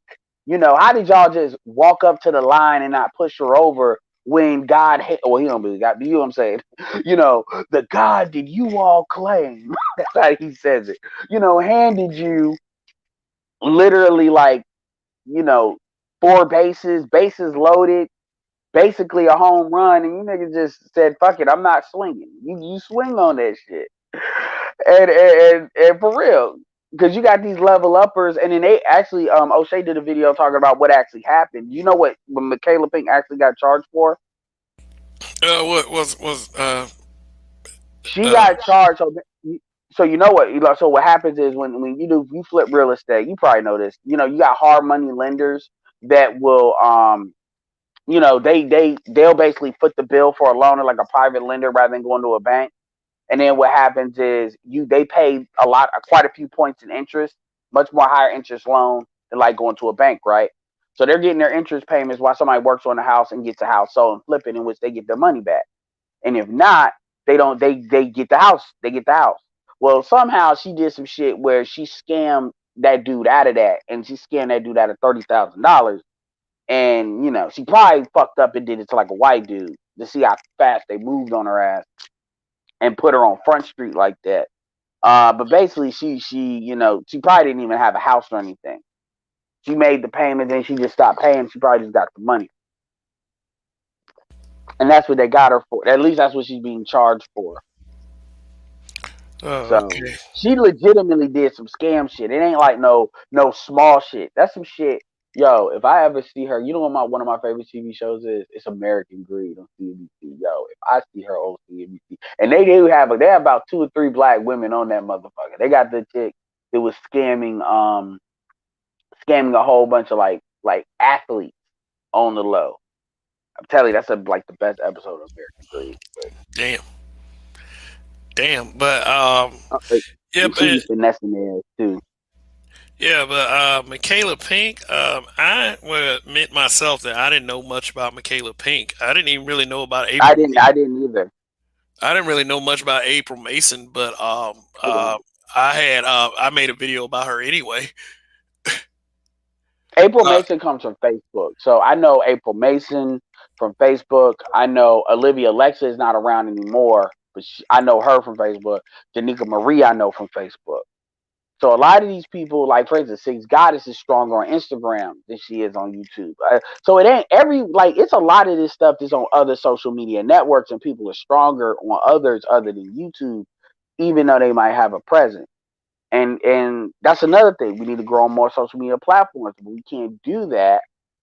Look, I know everybody's gonna laugh at me, but I'm telling you, people need to take a harder look at TikTok because a lot. When you be surprised, I'm a finance. I like finance. I like the shit I like. I don't do the thought shit and all of that. That's not what I'm telling you to go over there for. They talk about finance of any niche that's a basic niche that you will find on YouTube is on TikTok. And even the red pill stuff. There's some red pill stuff on there too. But if you're interested in other stuff that like for instance me affiliate marketing and stuff like that, all that's on there. And I didn't know you could do lives on TikTok if you get 1,000 followers. There's a lot of black people on there, more black men on there than you would think. They're not young dudes, just all young dudes. TikTok is not an app just for young people. I think people have it misconstrued, and I think what a lot of people are doing is they're taking TikTok and they're funneling into like other things they do on social media, like Facebook, Instagram, YouTube, and they are getting their audience that they deal with, and it's not just females, not just the duets. I'm not gonna do that shit. So I'll probably start going live on TikTok once I get to 1,000 followers, and I really do it. I just gotta get good at doing some of the videos, kind of like what type of videos I like to do, So yeah. all right, shout out to Smurgo. Thank you for the super sticker, much appreciated. Shout out to Mark Nash. What's going on? But yeah, people need to not take other platforms and social media for granted. Sometimes I do wish I was a bit more political in my Facebook group. It would not have been so hard to grow this channel if I had been. Sometimes I think about that, but at the same time, I wouldn't take back a lot of it. I wouldn't take back like 90%, 99% of what I said in that group to people, and it was I would. And one thing that I did, I will say this that I did misconceive was just because I had 29K in a Facebook group, I thought it was going to be pretty easy to pull 1,000 from them to get on YouTube, but that was not the case at all. In fact, a lot of a lot of black people in the group would blatantly tell me, no, I'm not doing it. You could make money off something that you're saying that I don't agree with. And I'm saying that's okay because I can find the following on YouTube. And I'm finding the following on YouTube. I had to learn that even though the group was mine, the group wasn't really mine. So if I had to work a little harder because I pissed so many people off, then so be it. But Yeah, I don't give off that impression on YouTube too much. Uh, but some of it has followed me. Some of it has, and I saw that yesterday. I kept getting timed out in that chat yesterday, so it was like, fuck it. It's like which if chat? Mr. Fantastics, you know, Oh I yeah, like I would get timed out a lot more if I didn't have a wrench everywhere, pretty much everywhere I was at. I mean, motherfuckers just first of all, there's people that are mods that shouldn't be mods. You should never be mod to like timing people out because of personal shit. And you got dudes that are on some personal shit, and a lot of those dudes are gonna impede growth. And you got people that get on like panels and they be on some personal shit. And well, it impedes people's growth, and a lot of people don't want to really deal with those folks until they become a bigger problem than they otherwise had to become. Well, for Fantastic, he has a very high algorithm channel, so he doesn't have that to as far as hindering growth. I mean, he's very charismatic. I don't think he has that to worry about. But is this? But and I do understand content creators don't need me watching. And if I show up to a chat and I'm either getting timed out or blocked, which is a lot of these content creators, because if I show up without a wrench and somebody who, oh, I remember that fucker from Facebook, I'm gonna time him out, or I remember him from some bullshit back in the day on YouTube, I'm gonna time him out. I mean, I'm vulnerable to that. It's like Yeah, it's nothing I can do. I've even tried to contact one of these content creators through email, and I still haven't been unblocked on their channel. So I see it like this: if certain moderators are going to be in certain chats, you don't need my comments or my super chats. And I mean, like, I try. I'm not the richest motherfucker, but at the same, in motherfuckers who got shit going like that, they don't need that $5 and $10 that I got for them, but or that I give them in the super chat. But it's like this: if I'm going to get timed out in your super chats and I don't at least get an answer, I mean, I don't expect undue respect from you. Like 9 times out of 10, the content creator expects from me. But at the same time, I'm not gonna come to your channel. You might have a good message, and I might watch you despite the fact, it is one guy that's coming up in the space. I'm not gonna mention his name, but I'm blocked in his chat. But I've talked to him, and he says he hasn't done it. It might be some YouTube shit, but it's like this: if you got fuck ass moderators, then it's basically fuck your channel. I mean, I don't have to have a blue wrench in everybody's chat. If you don't give me a blue wrench when I show up, cool. I don't have to have a blue wrench. But if you got petty ass niggas whose crowning achievement in life is a blue wrench, then I just yeah, because I don't like when people ask me for a wrench. I don't like, especially if you don't super chat enough. I really don't like that. You got people that they want to, and I be watching what some of my people do, because a lot of my lives are like from my phone, so it's not like I'm doing StreamYard live, so I can watch it. And like even when females come in and talk, and they're not trolling, dudes want to just talk. I like, you're not gonna fucking do that, man. Like y'all will lose your wrenches pulling that shit. And I do maintenance every once in a while, because usually I don't want nobody, unless they just saying some crazy shit. Usually I want to reserve. I'm the one that wants to block people because I'll engage, because that creates an good engagement back and forth. And again, that clickety click shit, no. And even still, like even when it comes to growing, I mean, it is something to be said. Where a lot of these dudes, the problem is when we ever talk about really coming together in a serious way. I'm not even talking about like the bigger hitters, but even some of the small people in their own groups where it's like minded, you always got somebody around that they're trying to consolidate power, but they don't bring enough to the table to kind of earn a right to kind of have that mantle. Not enough that's like, okay, everybody's benefiting from you.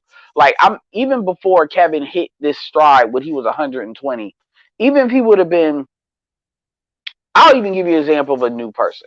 Let's say like Poor Man's Podcast. So he's a new dude, a newer dude. He does his own thing, but if he would have come around and try to make some deals with people, at the end of the day, he's got 15,000 subscribers. He's growing very quick. So he has something that other people would want. It kind of would justify him kind of trying to put something like that together for, YouTubers that are not, I guess, there yet. But the thing, which by the way, everybody wants to talk about how fast Jessica X is growing, but there's other dudes that are growing pretty quickly as well. It's not just like females coming in this space and just running up the table. I can't stand when dudes like man, frame it like this. dudes be saying that shit, be in the motherfucking chats, man, and give it super chats to the girl. Exactly. I don't get that shit, Exactly. man. I don't And get it. I've looked over there and saw that. And I was like, yo, a lot of y'all that talk the most shit be the ones over there. And it's like, and I don't look, it just like, for instance, like that Derek Jackson cheated on his wife. See, I didn't go over there that time, but I'll go over there to see what's going on. But I'm not subscribed to Jessica, and that's not against her. I'm just not like, when I see when something pops up on my algorithm every once in a while, I'll go over there and I support her. I'm not a not supporter, but at the same time, them dudes be religiously over there, and I'm not hating on her. I'm just saying some of them dudes be the main dudes talking about her, and it's like I understand you're obsessed. That's why y'all, just like how if a woman talks about a dude a lot, even if they say negative shit, you still need to watch that a little bit, because they're just too emotionally entangled with that person. It's the same thing in reverse. Same shit in reverse. But you got motherfuckers like Todd City, where he can't even go live and shit. You know.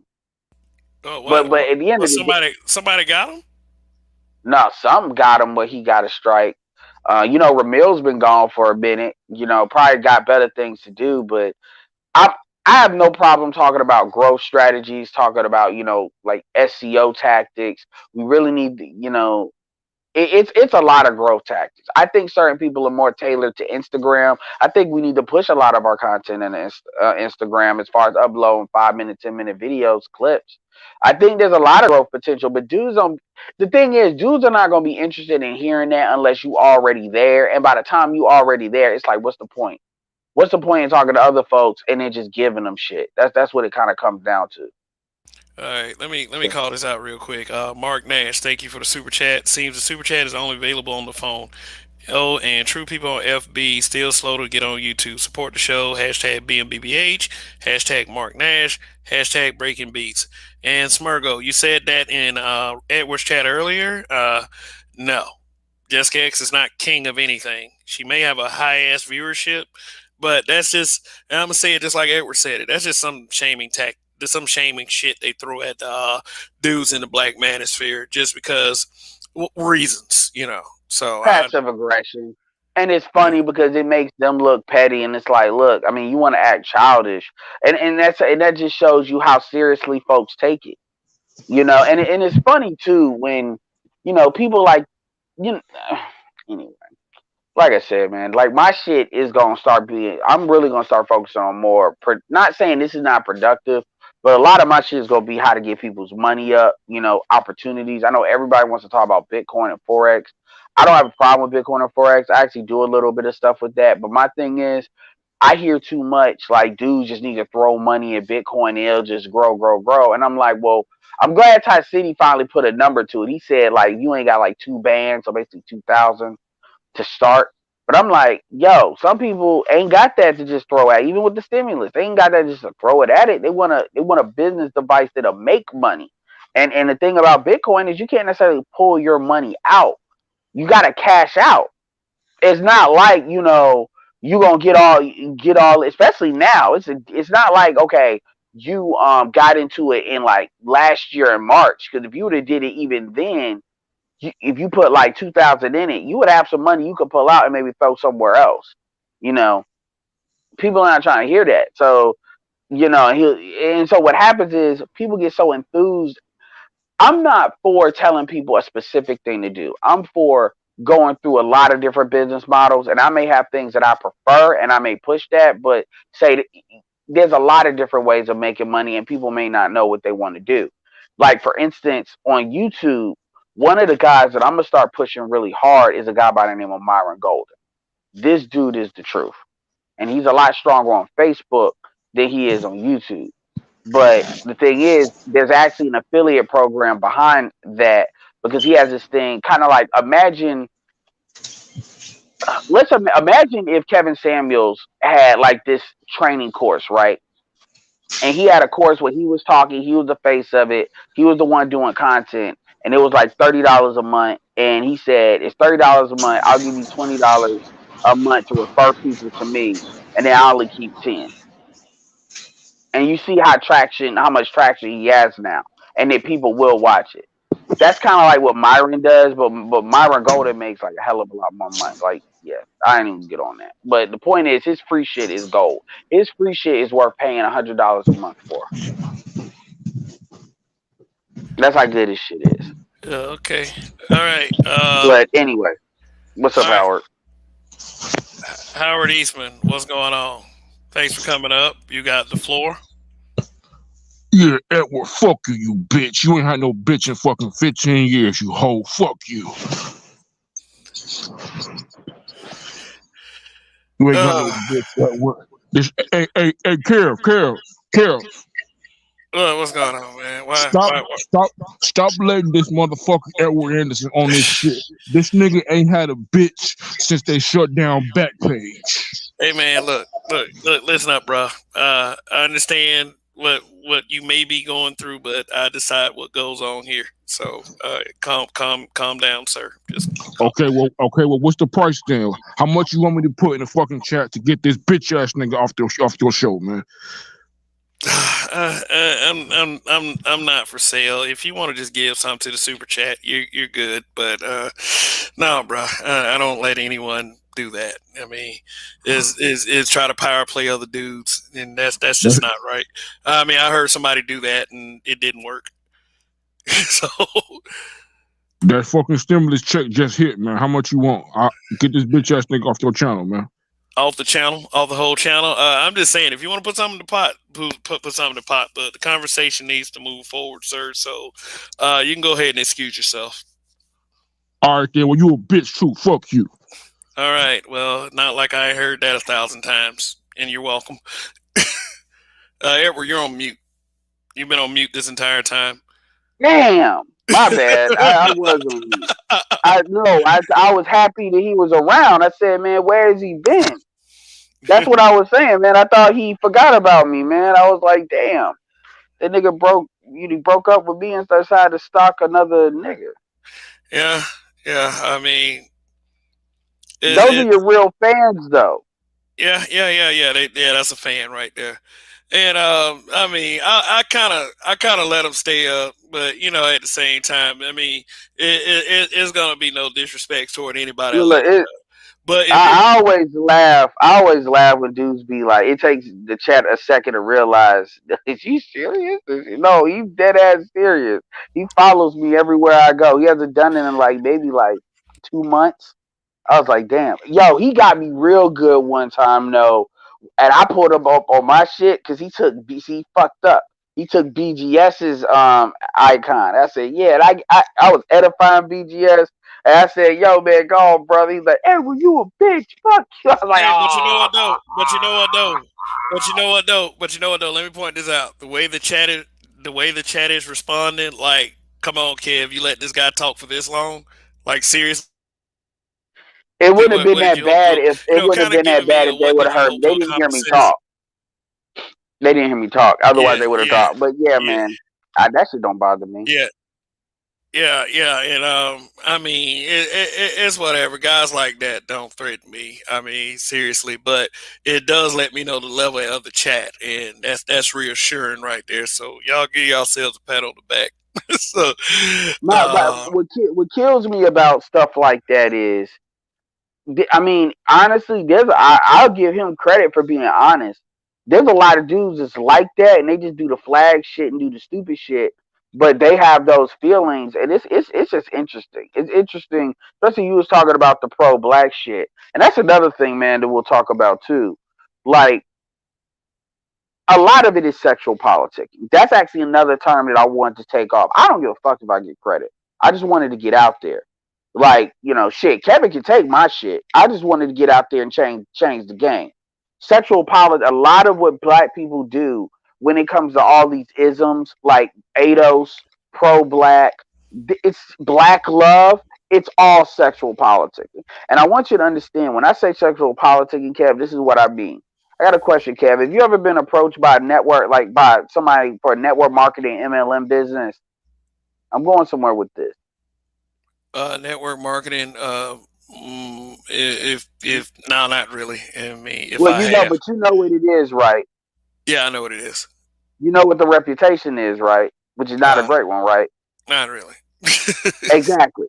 So the reason why I use that example is because that's essentially what black men and black women do.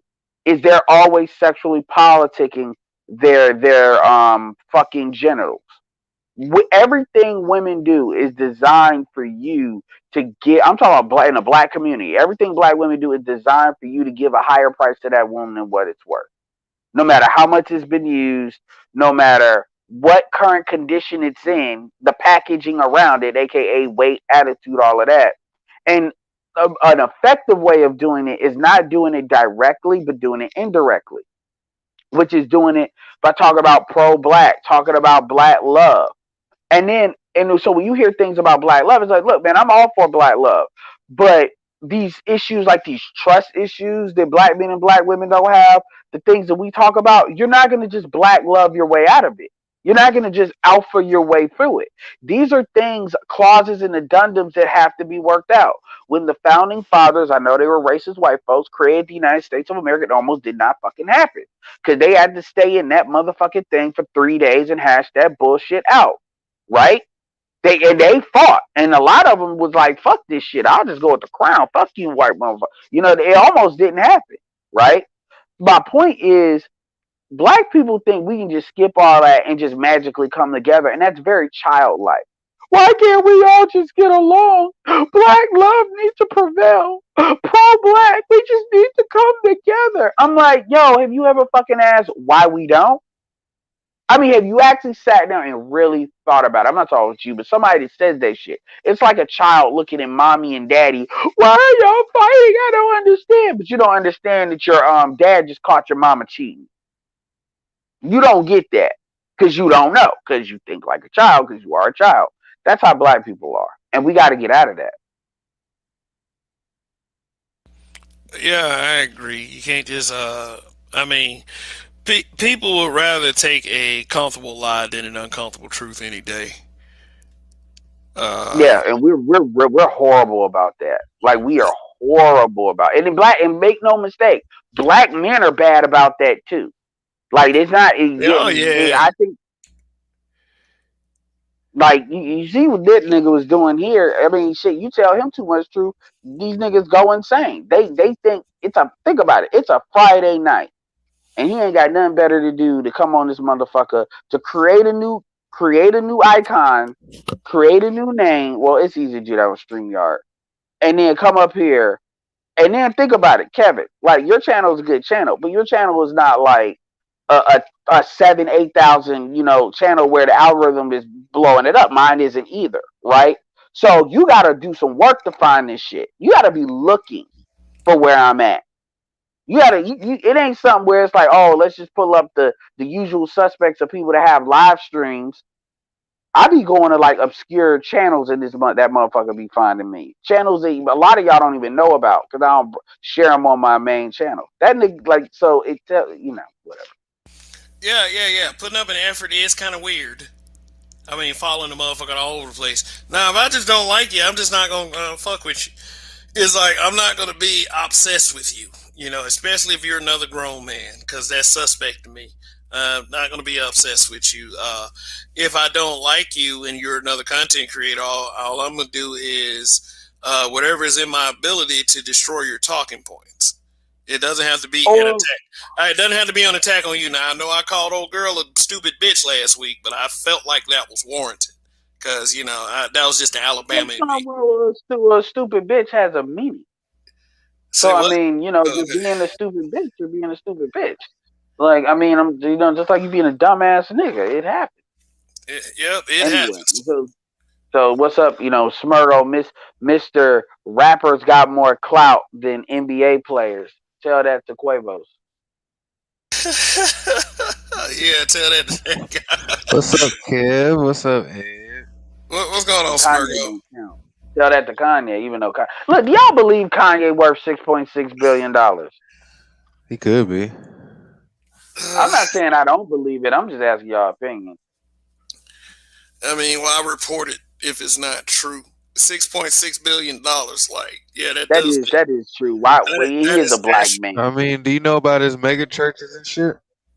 Well, his mega churches ain't doing that because I promise you, they will find something on his tax. That ain't what they say is his money. Is they say it's Adidas. It's his Adidas brands.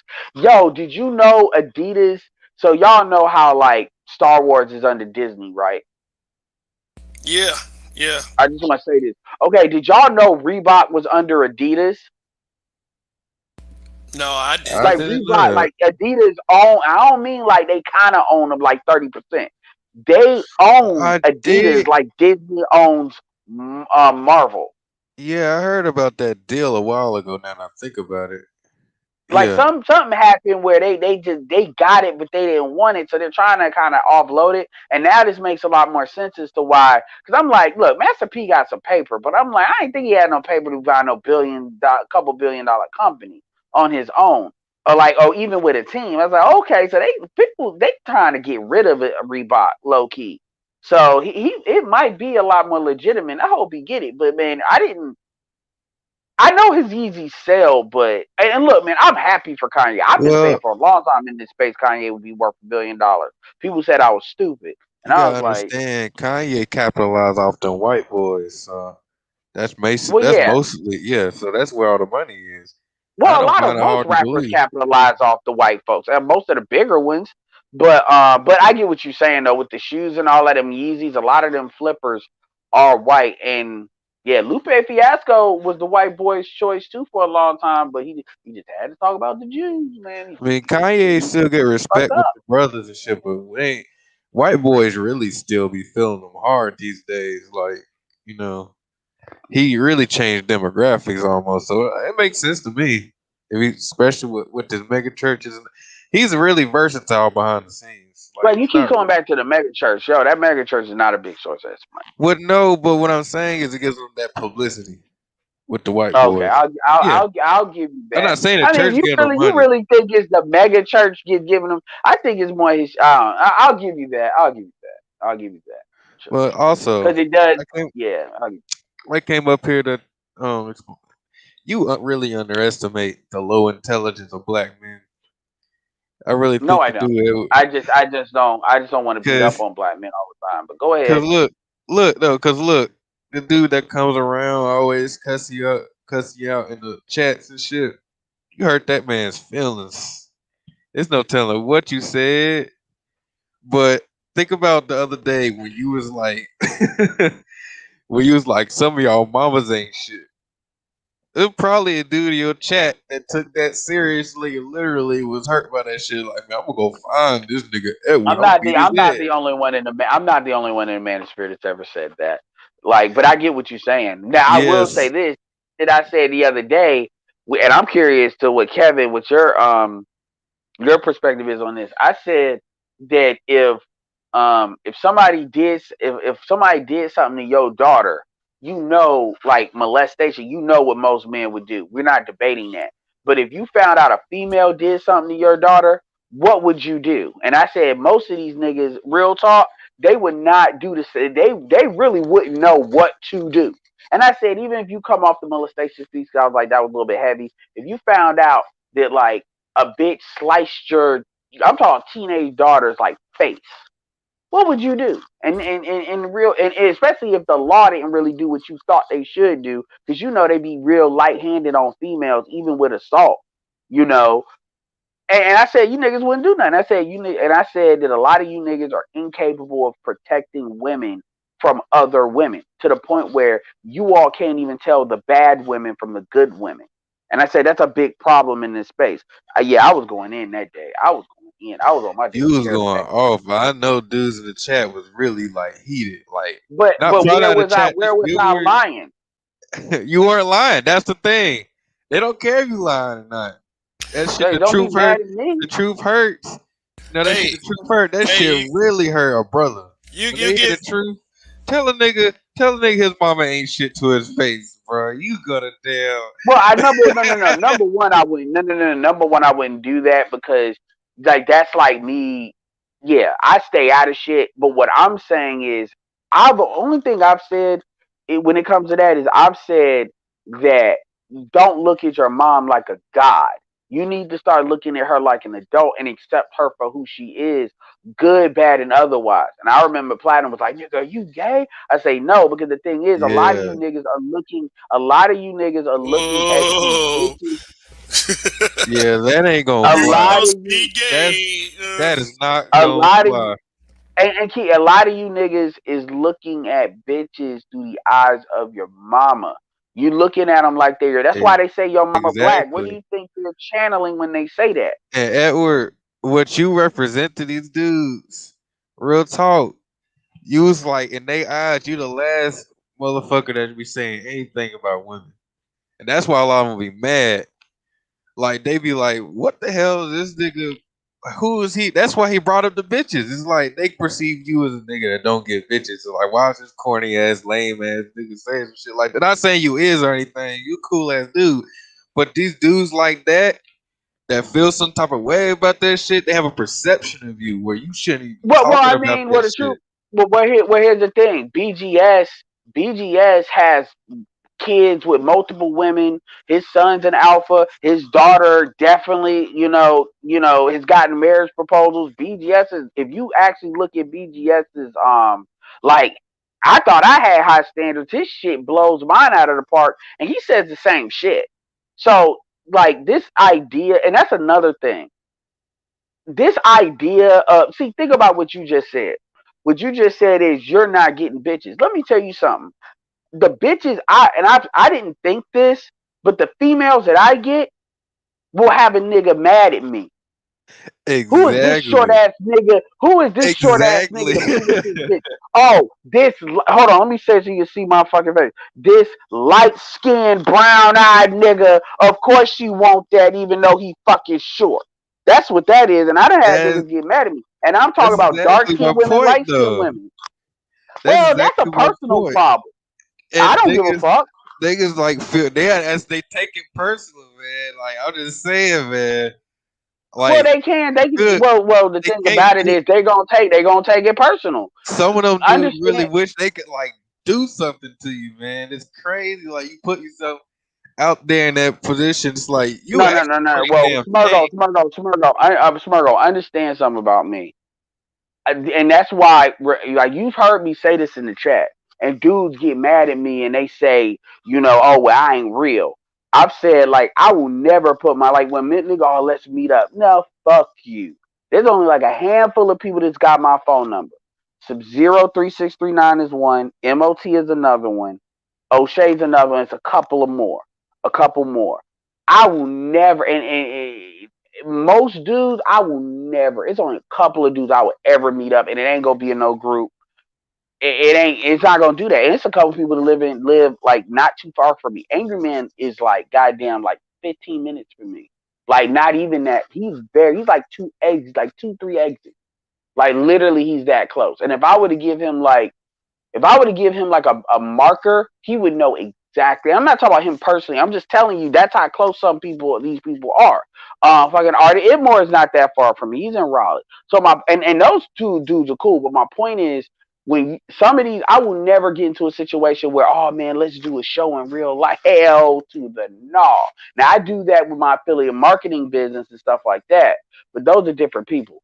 I will I'm never do that in that. I'm surprised Donovan met up with Obsidian.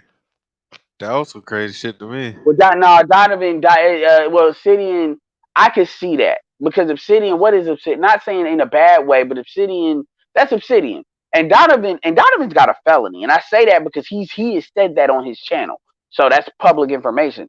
Donovan ain't nobody to fuck with. Don't think because how he sound. Donovan is a yeah. Donovan is not a small dude. Like, and he's got a felony, so that tells you, yeah. So Donovan don't give a fuck. Donovan don't give a fuck. Begging, I don't give a fuck. Donovan Sharp is a weight loss story. Like, so Well, I saw what he the used guy to look like. definitely, the guy definitely has tenacity. I will say that. Yeah, and he's a big dude, and big dudes like that when they lose, that's not as easy. The bigger you are, is more weight to lose. So, like, it's one thing about being short. It's not that hard really to lose weight if you need to. So yeah, like when he wanted to get, yeah, but Donovan's done. And he said all this. Donovan is not nobody to fuck, and he's from Philly. Donovan is not somebody to fuck with. Don't, like, people be thinking that, no. Like, I didn't know Mr. Fantastic was like 6'5". Tariq Nasheed is up there. Like, a lot of these motherfuckers, they be thinking they want to see motherfuckers, and don't think, because the loudest niggas are not the necessarily like, no. Yeah, the screamers. I'm not saying Oh, some I of fuck them. you up, nigga. I fuck And you up, nigga. and I'm not Yeah. saying some of them no, and I'm not saying some of them could they say that, but a lot of them are not necessarily like that. And so my point is, as far as people want to do something to you, understand how I could, the shit I say here I do say in real life. So I'm not gonna say I don't, but understand that I'm not gonna be around these emotional ass niggas that, no. Where I live, where I'm at, I'm in a situation where you gonna have to come get me. And it's not. It's an area where you Hey, will. It's in the area where like I got a house at Holly Springs. For anybody, it's an area where you're as a black person, you will be noticed. It's like going into an exception dream. If they don't know who you are, all these eyes, we're gonna feel like everybody's looking at you, but ain't nobody really looking at you. But they are really looking at you, just doing something. So if somebody really wanted to play that game, it ain't no, ain't nobody gonna roll I up on me. think it's Oh, just and really crazy. that's another thing about me too. I fade in the people like really, really easily. Like I'm a hard person to find unless you actually know exactly what to give me. And I'm also aware of my surroundings and I'm aware. Like all my domain names, I paid extra money to privatize them so they don't see my address. The few that you can, they have an older address, just like years old. Yeah, I trust me. I don't trust you niggas. Yeah, man, that's what like really hooked me on your channel because you be having these dudes seething. So like, I'm pretty sure So way what are worse when some you things first you've started off. heard? I ain't I'm been here since the curious. beginning. You haven't been here since I haven't been on your channel since the beginning. I've seen like bits of it. I'm pretty sure way worse when you first came on. Wasn't like the dude just seething and just it is like, what the fuck is this? Why is he saying this shit? Who is he to say this shit? Man, lame. Like you was probably called everything in the book. Like you ain't stopped. I That's the mean, thing. is that what you've heard? Because people don't really go on me on my chat like that. And I was on BGS shit for years. And yeah, I had some tussles here and there, but it really wasn't like that. You know, I mean, I really don't got that many trolls like that. I don't think, unless motherfuckers are talking about me behind my back. And when I type in my name, see Boogie shit come up. But other than that, like one I video, remember but I on don't got a one lot of video. panel. I remember on one panel it was like I forgot whose it was. But it was a couple of y'all, and the first thing the woman said was some shit about your voice or some shit. I'm like, here we go. That's No, what. okay, so that was Trinity. Trinity's an ain't shit dirty ass bitch. You know, Trinity. I want you to understand something, Smurgo. Remember that panel. Trinity was gassing up Roger, right? While she was streaming Roger's thing, and then he had something about like this lame ass nigga, blah blah blah. So they were literally talking about Roger and playing Roger while she was gassing Roger up. So all that shit was trolling. So that kind of Didn't don't one even the count. dude? Didn't one the dudes do that too? Though I could have sworn. Man, maybe Well, I yeah. remember So this part. no. Make no mistake. Dudes do more whole shit in this space than the bitches do. Like the bitches get it from us as far as pioneering the whole shit. Make no mistake. And the way it's Another, just like and then there was a overall, dude who was asking about me married. dudes is way too emotional, man. I'm like and the way they go off on BGS. Like first of all, y'all gotta understand a lot of the shit around here is opinion. Some of it's based on fact. But like Well, I only speak hate facts, but you can't hate a motherfucker because of his opinion or what he presents. You know what I'm saying? well, Like to be fair is the you ain't getting pussy. I get that, but that's the stupid thing, though. hold on. There's niggas that hold on, Smurgo. There's niggas that hate Tariq Nasheed, and nobody disputes that Tariq Nasheed can get a bitch. Nobody disputes that. And there's niggas that hate. I mean, they hate him. They hate him to the point where it was motherfuckers was hoping the FBI was shooting him when they did that like false flag thing against them, where they called the police for no reason. They came up to his house. Like it's people that they hate him with a passion. I'm talking about black people. And Tariq is a big dude. He's a street dude. So and you see what goes on with your people your age with these rappers. Shit. Y'all be finding people. Like these rappers, Oh man, that yeah. shit's almost as bad as East Coast, West Coast shit.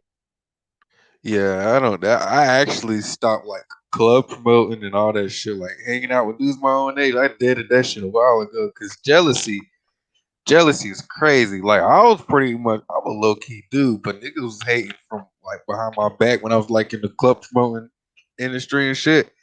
Because I would like get Yeah. attention from females. They hate that shit. They hate it. Like I'm just a regular ass dude, and like what the hell? Like I don't know. Like black, like it's this thing in black men where they just gotta like latch themselves onto It's called somebody the and hate them. Highlander. It's called the Highlander syndrome, sir. But They're they pulling out not the trying. sword, aka That would make sense if they was trying to like elevate themselves above everybody, but they ain't either. Like they want you to stink and shit with them. That's the No, thing, that's you the know. problem. They don't. That's crab in the barrel. They don't Yeah, elevate that's what it themselves. is. They don't elevate themselves. They take you out, whether it's for real or whether it's Yeah, by calling you gay. exactly. Look at how they acted towards Kevin. And look, I'm not saying everybody has. Some people don't like him because they just don't like him, and you have the right to not like him. Fine, but there was some dudes that they didn't say shit about Kevin, and it's like the Mortal. Somebody said we need to make a Mortal Kombat tower and put like YouTubers up there, so Derek Jackson would be at the top. You'd put like Satan the Sinner at the bottom. Then I guess you would put Jason Black on there. Then I guess I would put Tommy Sotomayor second before Derek Jackson. And then you put no, hold on. You put Satan. No, hold on. Fuck that. You put all the bitches at the bottom. So the Karazins, the Rebecca Lynn, all them chicks that tried to take them out. Then you put Satan the Sinner. Then you put Jason Black. Then you put um fucking Tommy. Then you put Derek Jackson in the end. And then that I think that'd be some funny ass shit. Uh, Yeah, Yeah. man. Dudes come to this space and just rage out, man. Especially like on BGS panel, they be laying into him too. Like you old ass nigga, the fuck you old ass. When you say a bunch of things that people disagree with, they do this little thing where Like, they try to find anything they can to take you out. If you broke, it's gonna be because you're broke. If you got a lot of money, it's gonna be because you were a COO in or a sellout or whatever. If you're not that, then you're a self like all this. yeah, I've Is noticed and, that. yeah, and the thing is, this is the way the trick bag comes in. Motherfuckers will sit here and it's like the one, yeah, man, I gotta prove. One dude called the character. I gotta keep my character in the street. I started laughing. I said, yo, that's some creative shit. what? That's some bullshit. Yeah, because he was talking about, yeah, man, because we were talking about Passport Bros, and they was talking about like, yeah, man, because you don't want to be known out here as a dude that fucks little girls. You got to keep your character in the street. I was like, nigga, what the fuck are you saying? But that's some creative shit though. Character? But what the fuck? What? Yeah, and that's how these niggas are on YouTube. They like, yeah, man, I gotta keep my character in the street. And I'm like, okay, here's the thing. This is where the trick back comes. Truth be told, I could disprove if I were to bring females that I know and some people that I've dealt with on, it would shut a lot of you niggas down. As far as skin tone, as far as all of that, it shut a lot of niggas up. But see, then niggas are gonna get mad. They're gonna start attacking people that come up there. They're gonna start trying to dox people, which is something I'm not doing. The same thing is when it Doxing comes to for the money. record. Doxing for the record Man, is they gonna weak be as dirty fuck. macking like a motherfucker, dude. Like it's doxing is a last resort. I've been defeated every other way. I have to do this. It's a last ditch effort to win, and it's just not. To me, it's not cool at all. I rather destroy. Even even what O'Shea did when the Satan the Sinner thing happened, it's like, look, man, people can kind of, go at O'Shea, fine. But when people started saying, oh, yeah, man, this is what you were doing in Africa. And I remember that white boy that he used to put on his panel. Like, this was like the one white dude exception O'Shea used to give. Because this dude was in Africa. O'Shea was just not getting into that. I think Dynas said he was cool. And Dynas thought he was cool. So it's like, okay, and he was with, these white motherfuckers always think because they with black women, they really think because they with black women, that automatically means that's like an in with us. And which goes to show you they don't know what the fuck they doing when they dealing with us. But this dude, and they went on what this dude said, they got, oh, she doing this and doing that. And it's like, wow, y'all know this ain't true. And then they were literally clowning O'Shea when his dad came on there to defend him and stuff. And it's like, y'all hate him that much, especially knowing what he's contributed to the space, because it's a perception of what y'all think was done that was never really proven. And it's crazy. And these are people that some of these people are like legitimate folks in the sphere. And it's like, okay, my thing is y'all will get mad if somebody does that to y'all, and eventually that might happen. And then what's gonna happen is people gonna just let it happen because they mad at what you did, let it happen to other people, or that you promoted. And now all of a sudden it becomes cool to say motherfuckers are pedophiles when you ain't got nothing to say. And I'm like, yo, That and shit's yeah, so and fucked up. even like when Jeff tried to say, oh, you're a pervert, you're this, you're that, and I'm like, yo, you like, if dudes are really doing that overseas, they would get killed, like straight up. Ain't nobody in no country is gonna let African American men go overseas and knowing, even if they thought that was going on. Like, people forget how vulnerable African American men are outside. We're vulnerable in the United States. We're definitely vulnerable outside the United States. So Yeah. if you really believe that the men thought we were doing that, a lot of dudes wouldn't get back out. They just wouldn't. Because what is somebody really going to do? You a nigga. Oh It yeah. ain't like it ain't like you a white person, it ain't like you a gringo. Yeah. They'll just be like, well, we tried, we didn't find nothing else. Shit. Yeah. Well, let me respond to K Dot's question. K Dot says black men being brutally honest. What do you think about the Goldman Sachs black women situation where they're giving $10 million to black women for whatever reasons? One of the reasons they outlined was health. A lot of people have been saying that black women are being used to, basically just not need black men at all. What I will say to it is, okay, it's whatever. If they want to give $10 billion to black women, fine. But even with that, black men, we need to get our shit together. I'm not. I mean, there's a lot of black men that have our shit together, but the narratives aren't too kind to us. So what we just need to do is we just need to get it out there as a positive thing that we're doing, despite all of the despite all of the criticism and all of the infighting that we have as well. Because at this point, despite the fact that a major corporation might be using our women, black men still are fighting amongst ourselves. So the first step is to, I wouldn't say just agree with each other.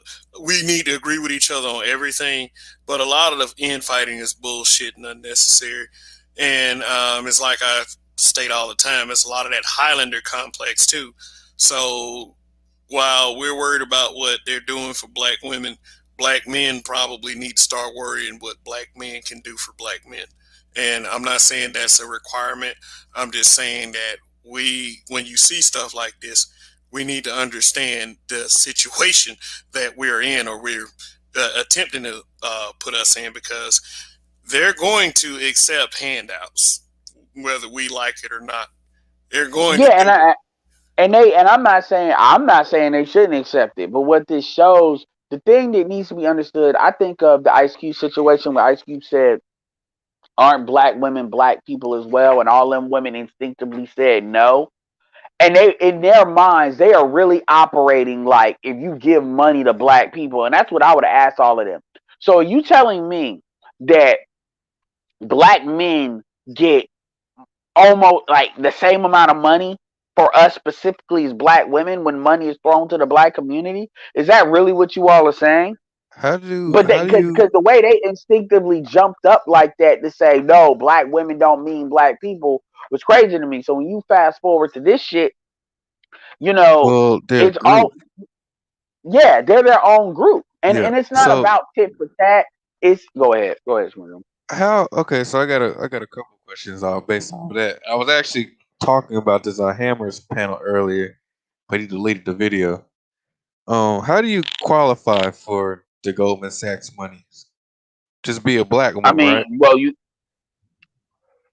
I don't know what it's for. They say they're doing 10 billion a year. I don't really know the details. It sounds like some shit that's designed to be a headline, and it sounds good. But we'll see what really happens. They might end up giving it to women of color. May end up giving it to non-ADOS. I don't fucking know. Well, But let's at just the end of the say, day, it ain't gonna help them because well, black women, they just gonna get the money back because that's what they well, do. oh well, I guess he's explaining. Let's see what he said. Yeah, Harry EO88. That 10 billion is misleading as a headline. It is based on business plans being of adequate quality. Goldman's cherry pick the best black women business, take equity, and black women spending will be 450 billion by 2030. Yeah, because nobody patronizes Zaddy's businesses more than them. Or Yeah, Okay. and by the way, So hold on, and by the way, black people are projected to have zero wealth by X amount of time, and black women already pretty much have zero wealth now. And a big reason why they have zero wealth is because they giving everybody their money. They black women don't even spend money on each other like that. To keep it real, take black men out of it, they don't even spend money with each other, which is amazing when you really think about it. Go ahead. here's something that I brought up on Hammer's panel that niggas really well, Hammer and the other dude that was on the panel actually agreed with me. So when black women get all these benefits, black women get all this money handed at them, they get best job opportunities. I'm saying what's stopping black men from just changing the M on their driver's license to a F and identifying as a black woman? Well, that's the idea. A lot of niggas already doing that. Lil Nas X, they going the transsexual route, but No. Well, I mean, yeah, you can, but like, well, I'm come not on, even man. When saying it comes become to a tranny. businesses, that you're not gonna be able to do that on paperwork. They're not gonna let you do that, man. They're gonna quit. Oh no, They you can. can, you can. They They're can't. not. I get what you are saying, but what I'm saying is, as a black man, if you try some shit like that, you try to $5 Indian it, they will get you for fraud, just because you a nigga, and just because they can. They're not gonna let you do that. They may let a white oh, and person pull that shit. I They're mean not gonna let you do that. there are many hacks in this society, but That that is sounds one like a I lawsuit to suggest me. that you don't try. That's probably That smells like a lawsuit to me. So they're gonna tell me All I'm right, not well, a you can black try it. woman. I'm just telling. No, they're not gonna let you pull that shit. I mean, there's certain things, there's that certain sounds gray like areas. some. That sounds like some bigoted I'm discrimination to me. Yep. Let me give you a certain. I'm gonna give you an example. I'm gonna give you an example. Donald Trump leveraged banks to the point where he threatened to not pay no money and go into bankruptcy, and then they had to negotiate with him. If a black man tried that shit, they're gonna get you on tax fraud. They're gonna find a way to put your ass in jail. They are not going to allow you to do that. Even if you somehow got to the point where you got into that position, they will find a way to get your ass, even if it's just you. So I'm telling you that you're not going to be able to do that because they're going to say they're not going to let you play. It's just like, I'll give another example. Like they were saying, there were heterosexual men. Like there's certain situations where like heterosexual men will try to pretend to be gay in a marriage thing in order to do like a business legal thing behind the scenes, and they'll find and those are white men that try that, and they'll find that out and nullify what they're doing. That Well, shit just doesn't make it out to the well, the headline. thing is, So they do look at shit like that. you can't legally prove you're gay, but you can legally identify as a woman, and nobody can tell you otherwise. Other that's a lawsuit. You have the law You on your you may think side. it is. You may think it is, and then the people that would do that, are you really trying to go to court with that? There's look, I mean, you want to try it, go ahead and try it, but I mean, you're gonna find I'm some. just saying my personal testimony is I've filled out job applications with that shit and got calls on the spot, and it worked. So I haven't gone as far Hey, as well, if that's what you want changing to my do, driver's do it. license. I'm just saying, man. Like, there's a lot of complaining about what the women's benefits is. There are ways you too can benefit from the women's Well, I benefits. don't, I don't know why any black man would benefit. I mean, would complain. I mean, what are you complaining about? I mean, at the end of the day, like if you understand what the gynocracy is, this shit makes perfect sense. But if you one of these niggas that you want to think, oh, you just a lame ass nigga, ain't no such thing as a gynocracy. Well, okay, then you're gonna be confused. I'm saying capitalize. I mean, okay, so you can become a woman on paperwork. Don't literally do that I'm shit. not doing well. I'm not doing that shit. I got more options. I'm not that desperate, but I hey, mean, I, it ain't even. I mean, sure. I understand the world of opportunities opens up when you change well, that I'm M not. to I'm an F. not. I'm saying what I'm not gonna do. I'm not saying if another dude did it, I'm gonna start shaming him and shit. I'm just saying what I'm not gonna Oh, do. I get it. I mean, you probably do fine just whatever you do. But I'm No, saying but for a I'm lot saying, of but I dudes, wouldn't. I wouldn't start hating on a dude if they did that. I'd be like, oh, that's creative. yeah. I mean, it's not a bad idea at all. Especially with the shit like the Equality Act coming out and what. Like, look, we live in a society where gender lines, at least within the societal and like legal standpoint, are so blurred. You can literally just walk into somewhere and just say, "Hey, look, I'm a woman. You can look like a man, sound like a man, talk like a man, dress like a man. I'm a woman, and if anybody tells you otherwise, you get somebody fucking fired. So I mean, hey, look, take advantage of this fucked up system. I see. I'm starting to see exactly what you're saying.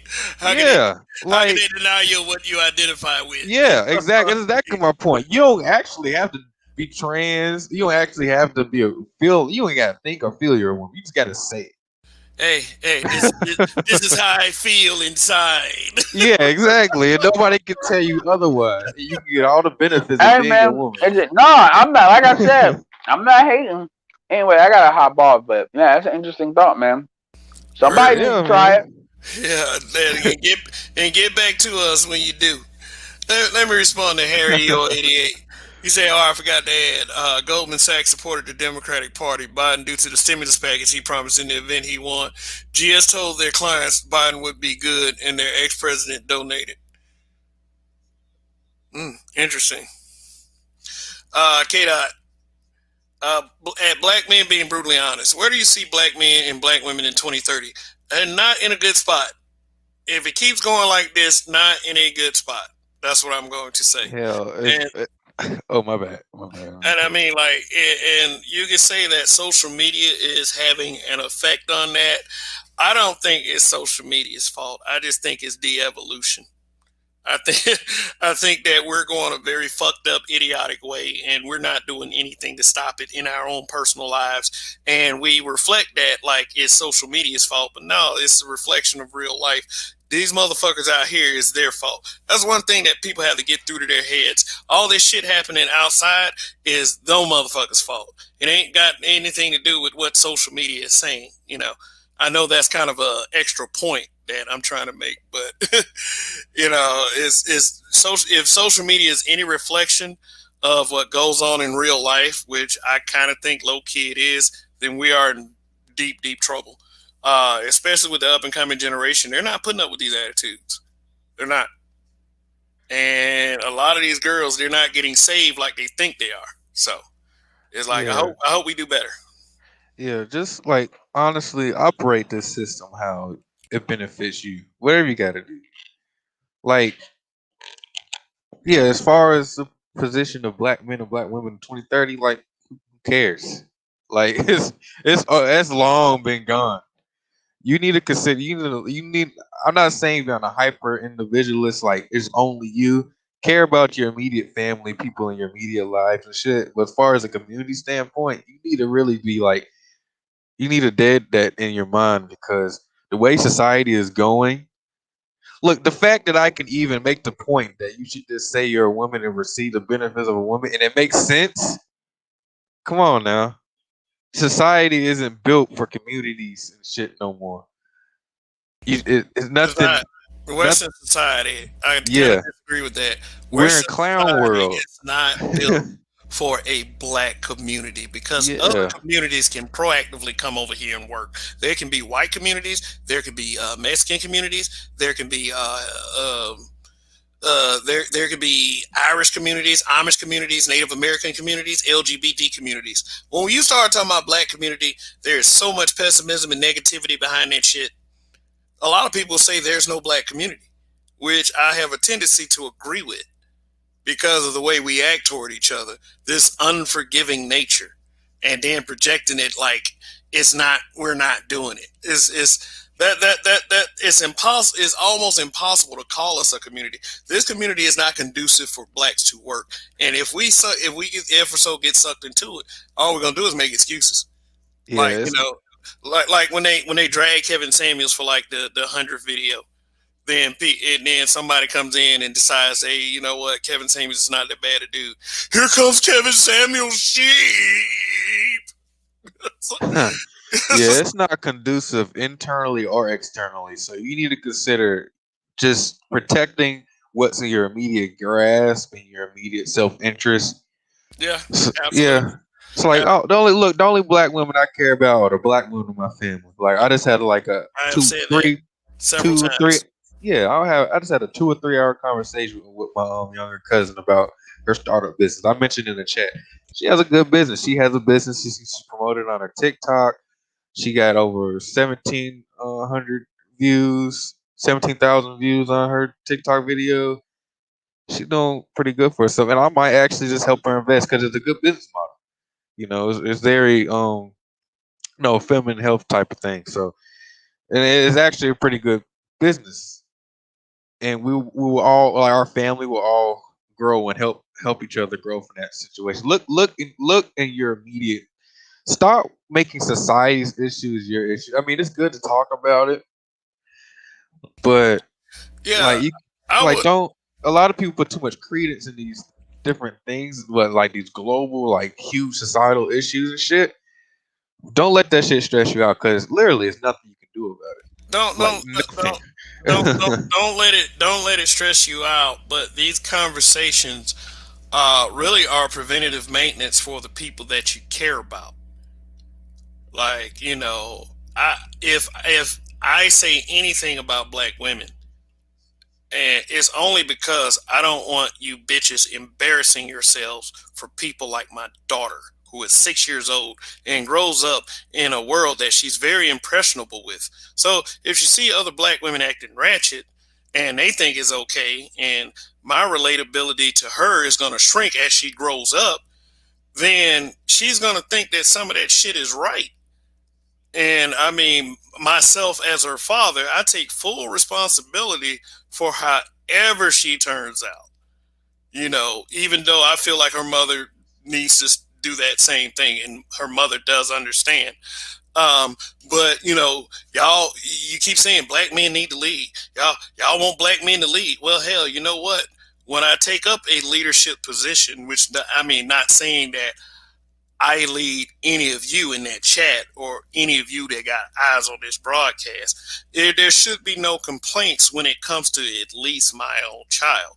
And if I don't want ratchet bitches embarrassing themselves for my child to see, I mean, it's not going to stop just because I want it to stop. Then you're going to be made conscious of the influence and the impact you're making on little people like my kid. And I'm not saying that to just because I feel like my kid is the only kid that counts. I say this because uh, as far as the large majority of black children have to go through growing up with y'all stupid motherfuckers, man, I think that we need to lean that benefit toward our kids because we owe it to them because we brought them here. Like that $10 billion Goldman Sachs, I would really believe that if it went to black children and went into our next generation, I don't think anybody would have a problem with it. But it's like, why are you giving grown ass adults?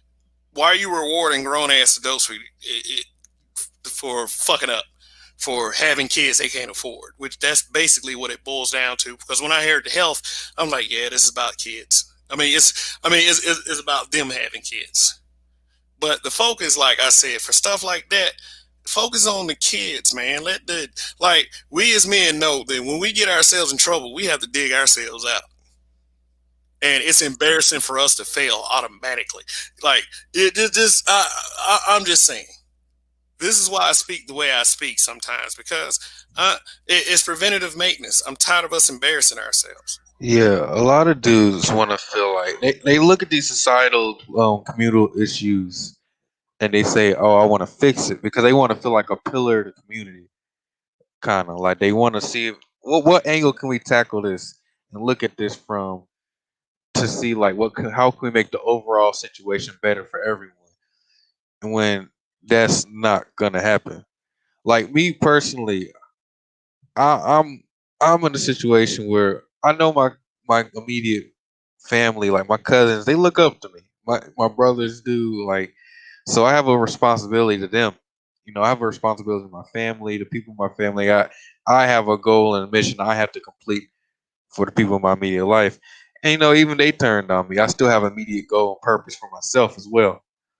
So if you just just think about what's important and what you have tangible control over.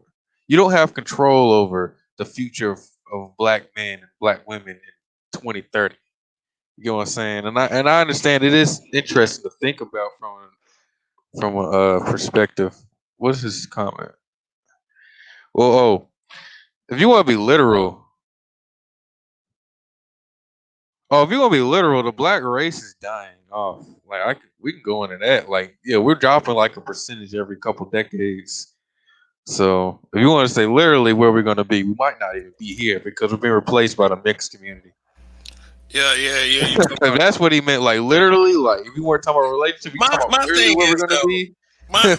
My thing is though, is that an admission to submission of white supremacy by saying that white people have the ability to breed black people out instead of the other way around? Wouldn't you think the black gene would probably be a little bit stronger, or is Oh that, no. Well, they're or not is that branding us something? out. They're not branding us out. Well, first of all, it's has a lot to do with the abortions. We'll be up. The black population be up 41% of black women that have so many abortions. There's the health problems. There's a lot of different issues as to why the black population is dying off. It's not just mixed race, but another reason is the mixed thing too, because we just that's a social issue. Like we just don't get along with each other. So you know, mixed race mixing is just it's just the way it's going. Honestly, that's just and there's nothing you can really do about it. It's not a mission to defeat. That's just it's nothing. There's literally nothing you can do about it. I guess except for I guess just don't date interracially. But you as an individual not mixed like dating interracially won't stop that from happening because we still have the health problems. So like heart disease and cancer and high blood pressure, all that shit, diabetes, it runs circuits around our community, kills us off at an exponential rate. Violence, that's it's a bit exaggerated, but it's not. Like we do die. It's not really because yeah, I hear stories every day that don't even get covered in the news that are just fucking crazy. Well, yeah, our black boys are definitely being killed in violent crimes at a higher rate of than other race of men. So yeah, that too, and then you And, got the and I abortion could rates. You got the yeah. abortions. Let me also So throw this. Let me also throw this out there. Like um, black men getting killed by police is exponentially way higher than black women getting killed. oh So yeah, for sure. it's like maybe 200 some black men a year to barely 10 black women. So the whole Breonna Taylor argument last year, which was so fake, it was outraging to say the least. How people, especially BWs, use Breonna Taylor to try to overshadow George Floyd because both Ahmaud Arbery and George Floyd was caught on camera. Yep. And Breonna Taylor's and that's why I tried to explain to people the reason why people are so outraged with George Floyd because it was caught on camera. It had nothing to do with black men getting more attention than black women. Oh yeah, shit definitely probably happened. Shit, something worse probably happened in my hood earlier today. It was damn police officer. It was like it had to be at least 20 cop cars and a couple ambulances blocking off the whole street coming out of my neighborhood. So no, there's no telling. Like that is true. That the only reason they cared because kind of camera. Yeah, it's not a mission of white supremacy to say that the black race is dying. It's a plethora of reasons unrelated Okay, to white supremacy why that's happening. So okay, so I tried to look at it from one way, and then you gave me all these other ways. So really, this is why you have these conversations. I respect the perspective, and it does make sense. Yeah, we do a lot of other shit to yeah, it's like to yeah, each other out. it's fucked up. Like whites, it's not just they're breeding us out. Like white men don't really like black women like that, so that's not really the case. So Yeah, because a lot of white men want some white kids, and you can't get that yeah, exactly. So if outside of getting anything, white it's the black men. If you want to go from the white supremacy aspect, of we're just being literally just bred out, then maybe that's more to put on the black man for that. But yeah, but that's a that's a part of it. But there's a lot more issues as to why we're dying off, or by a percentage every couple decades. And I looked into this, and that's one of the things that made me really realize. On top of the fact, look, we're not a community anyway. How can you be a community? Like We've already established that black men and black women are two separate groups of people. You know, you have black women over here Yeah, and that black was. men over there. Yeah, That's not a I wonder community. why. I wonder why people weren't more appalled by Vivica's Fox sentiment that somehow black women concerns were separate from black people concerns. Yeah. Like I got shitted on by a lot of folks. I mean, in other parts of social media and even in my real life, because I didn't understand why Vivica would try to make black women separate from black people. Is you Well, did it's because it's not Vivica. That was the case even before that interview. we have and then when men put up this argument, I mean, yeah, there was a female that was giving pushback in that comment section when I posted that meme in a community tab. Like, she was saying all kinds of things with like, no, actually that's black men that's trying to divest. Black men been by divesting for a long time. All black women have been raised to be ride or die. This is literally what she's been saying. And if you visit my community tab and you go to that purple meme with Ice Cube and Vivica on it, you'll see the comments and you'll see how crazy and far out those comments were. It was just like she was speaking off the top of her head and not presenting any kind of factual evidence as to where are all these black women who are publicly speaking out, uplifting black men being ride or die. I see more followings of black women who actually just can't act like they can't stand black men. And it's because, and a lot of that comes from the fact that niggas won't take you seriously. It's like if you act like that on social media, if you act anything like that in real life, then that's why niggas won't put up with you, and that's why you're always on social media complaining. Yeah. It has nothing to do with black men, quote unquote, failing you or being conquered and defeated, which I really hate, because anybody knows the impact of history on black men in Western culture. They'll skip over all that, but black woman is the most mistreated and disrespected, which I feel like they're protected in Western culture. I mean, for real, you can accuse a black man of anything, and the system will always believe you over that black man. And it's a sad thing because sometimes kids do end up dead behind that shit. Yeah. I know. And Go ahead. yeah, for you guys that want to like save the community or bring it back together, like okay, but you gotta understand what you're signing up for, like Yeah, for real. you, And that's so what we got right now. It will be only magnified. Trust me, because these black women don't want to be behind you. They want you to follow behind them. That's what it's gonna be. So if you're down for that, like anybody that's for like I get it. I can see what you're trying to say, but it's not going down the way you think it's going to go down. Just because society internally and within the so-called black community is already fucked, and the society outside prevents any kind of patriarchal cohesion within any family unit in this society. So you kind of just need to just step off to the side. That would be my recommendation as far as that goes. Like, don't try to save this community. Don't just you need to really just. But you got some dudes will prefer the matriarchy. I guess that's just how some dudes really want it that way. yeah, yeah. I So don't. a lot I of don't. But hey, a lot of these guys look at life through the lens of a female yeah, instead of fighting for what's right. yeah. And I mean, like, and it is like with a lot of people because of that. My knee jerk is coming off as kind of disrespectful. I mean, I just do not believe in nonsensical conclusions.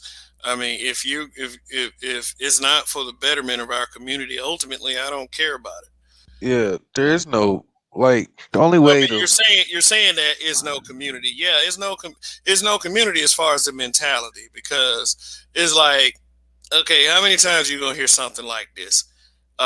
If a black business does poorly with a black person, they never go back.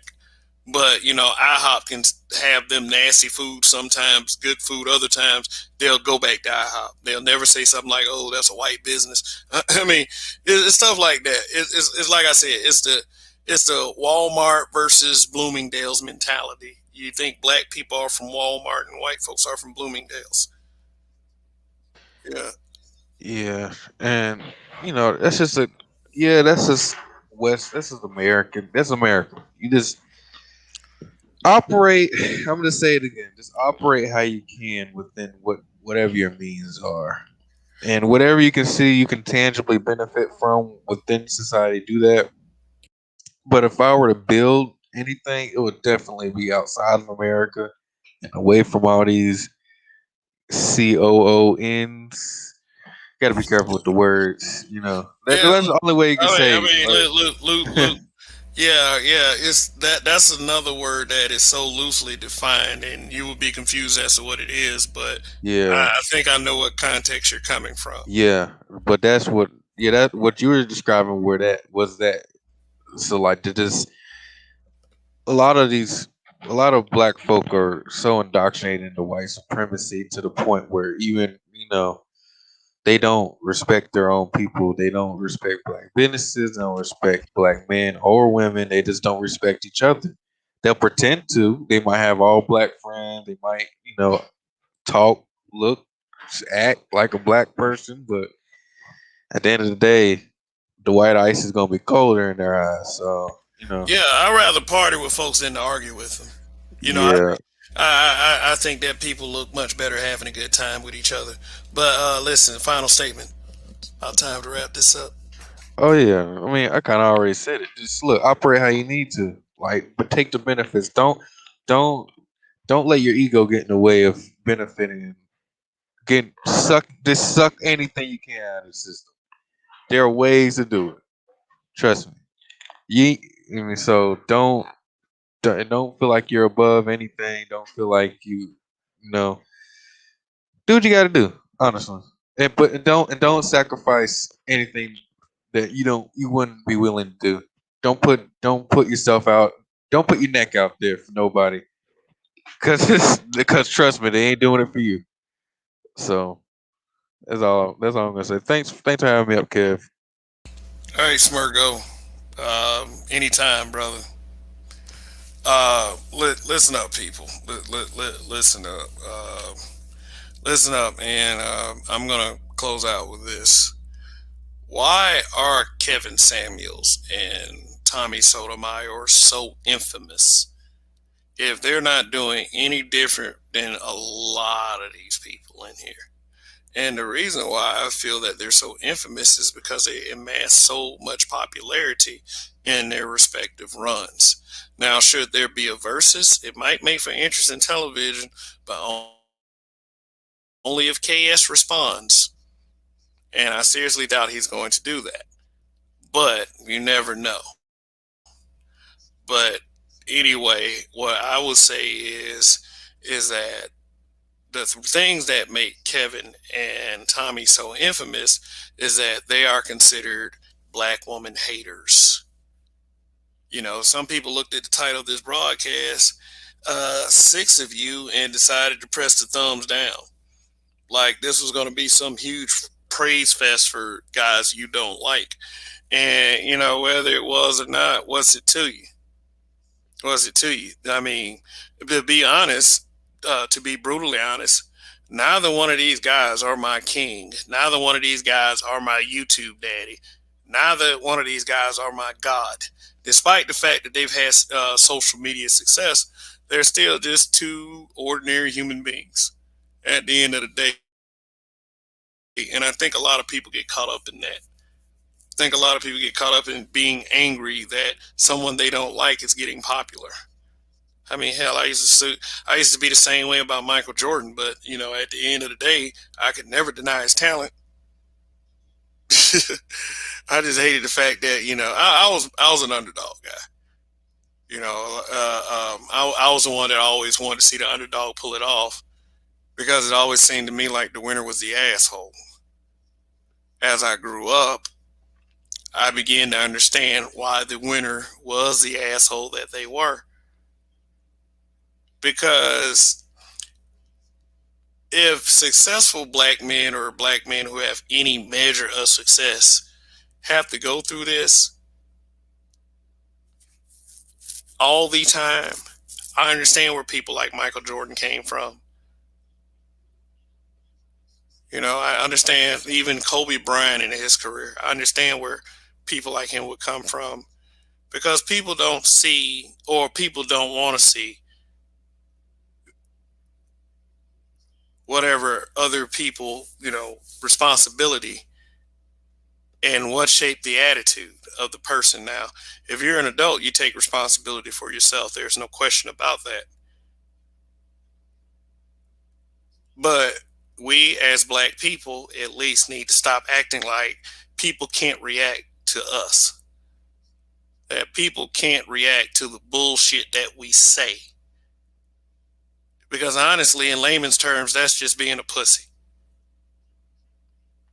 I mean, you don't like it, go to a bubble space where you feel like your words are going to count, because a lot of people don't want to realize or understand what makes sense. And what makes sense might be something you don't agree with. It's much easier to make up shit and to lie about folks and to slander people and to make people infamous because you don't like what they're saying.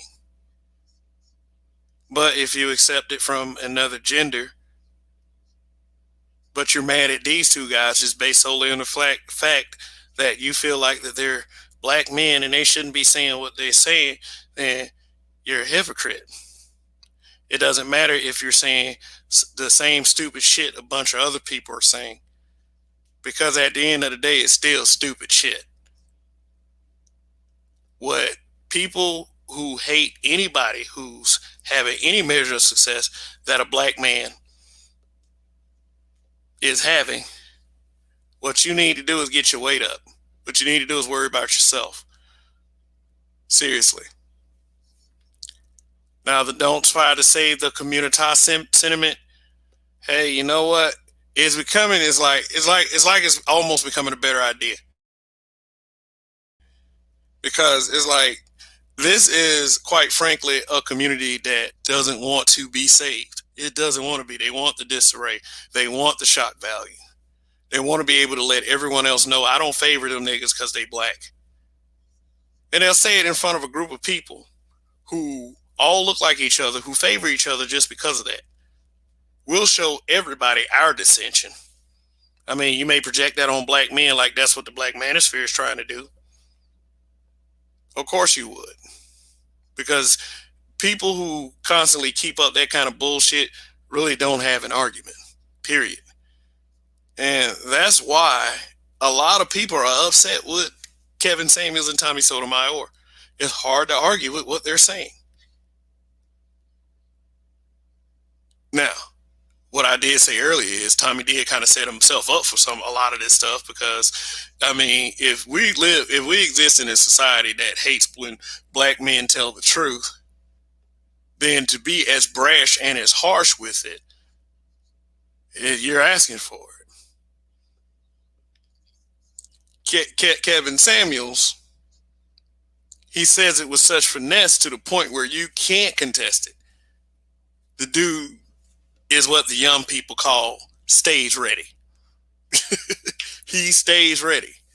So whether one feel like the other stole from him or not, both of them are unique to their styles, and both of them have offered plenty and still have plenty to offer. So I'll just say it's pretty counterproductive to go back and forth anyway. The only thing it does is makes for some good television. But the reason why I take the neutral position to this, because I'm not interested in seeing black men fight anymore. Gentlemen's competition, sure. Sports competitions, yeah. Boxing matches, MMA fights, yeah, sure. But petty arguments and shit, petty back and forth, I just think that black people should be at the point where we're above that. But I said a word like not too long before in this broadcast. It said de-evolution. I think we're experiencing a de-evolution. And some of us are trying to stop that shit. Doesn't look like it's going to happen. Or it'll be years and years and years. I'll be old. I probably won't even remember my name as Kevin by that time. But if someone makes some headway, then hey, I can go to my grave smiling, at least, hopefully. But, by 2030, Yeah, yes, that's not that doesn't look very good. To 2030 is only 8 years from now, and I remember what it was like 8 years ago. So, some of these things we saw coming. But as far as these two men, hey, I just say let them live. I just say let them live, and they need to let each other live. Kevin Samuels hadn't said anything, and he's probably not going to. And that right there might be the best kind of tactic when dealing with someone. But again, I'm neutral. Both are unique. Both have offered a lot. Maybe some have still have some to offer. So we'll see. All right, man. I'm Kevin, and this is Black Men Being Brutally Honest. K. Dot are black women winning? No, they think they're winning. I'll just leave it at that. In Kev, we trust. Goodbye.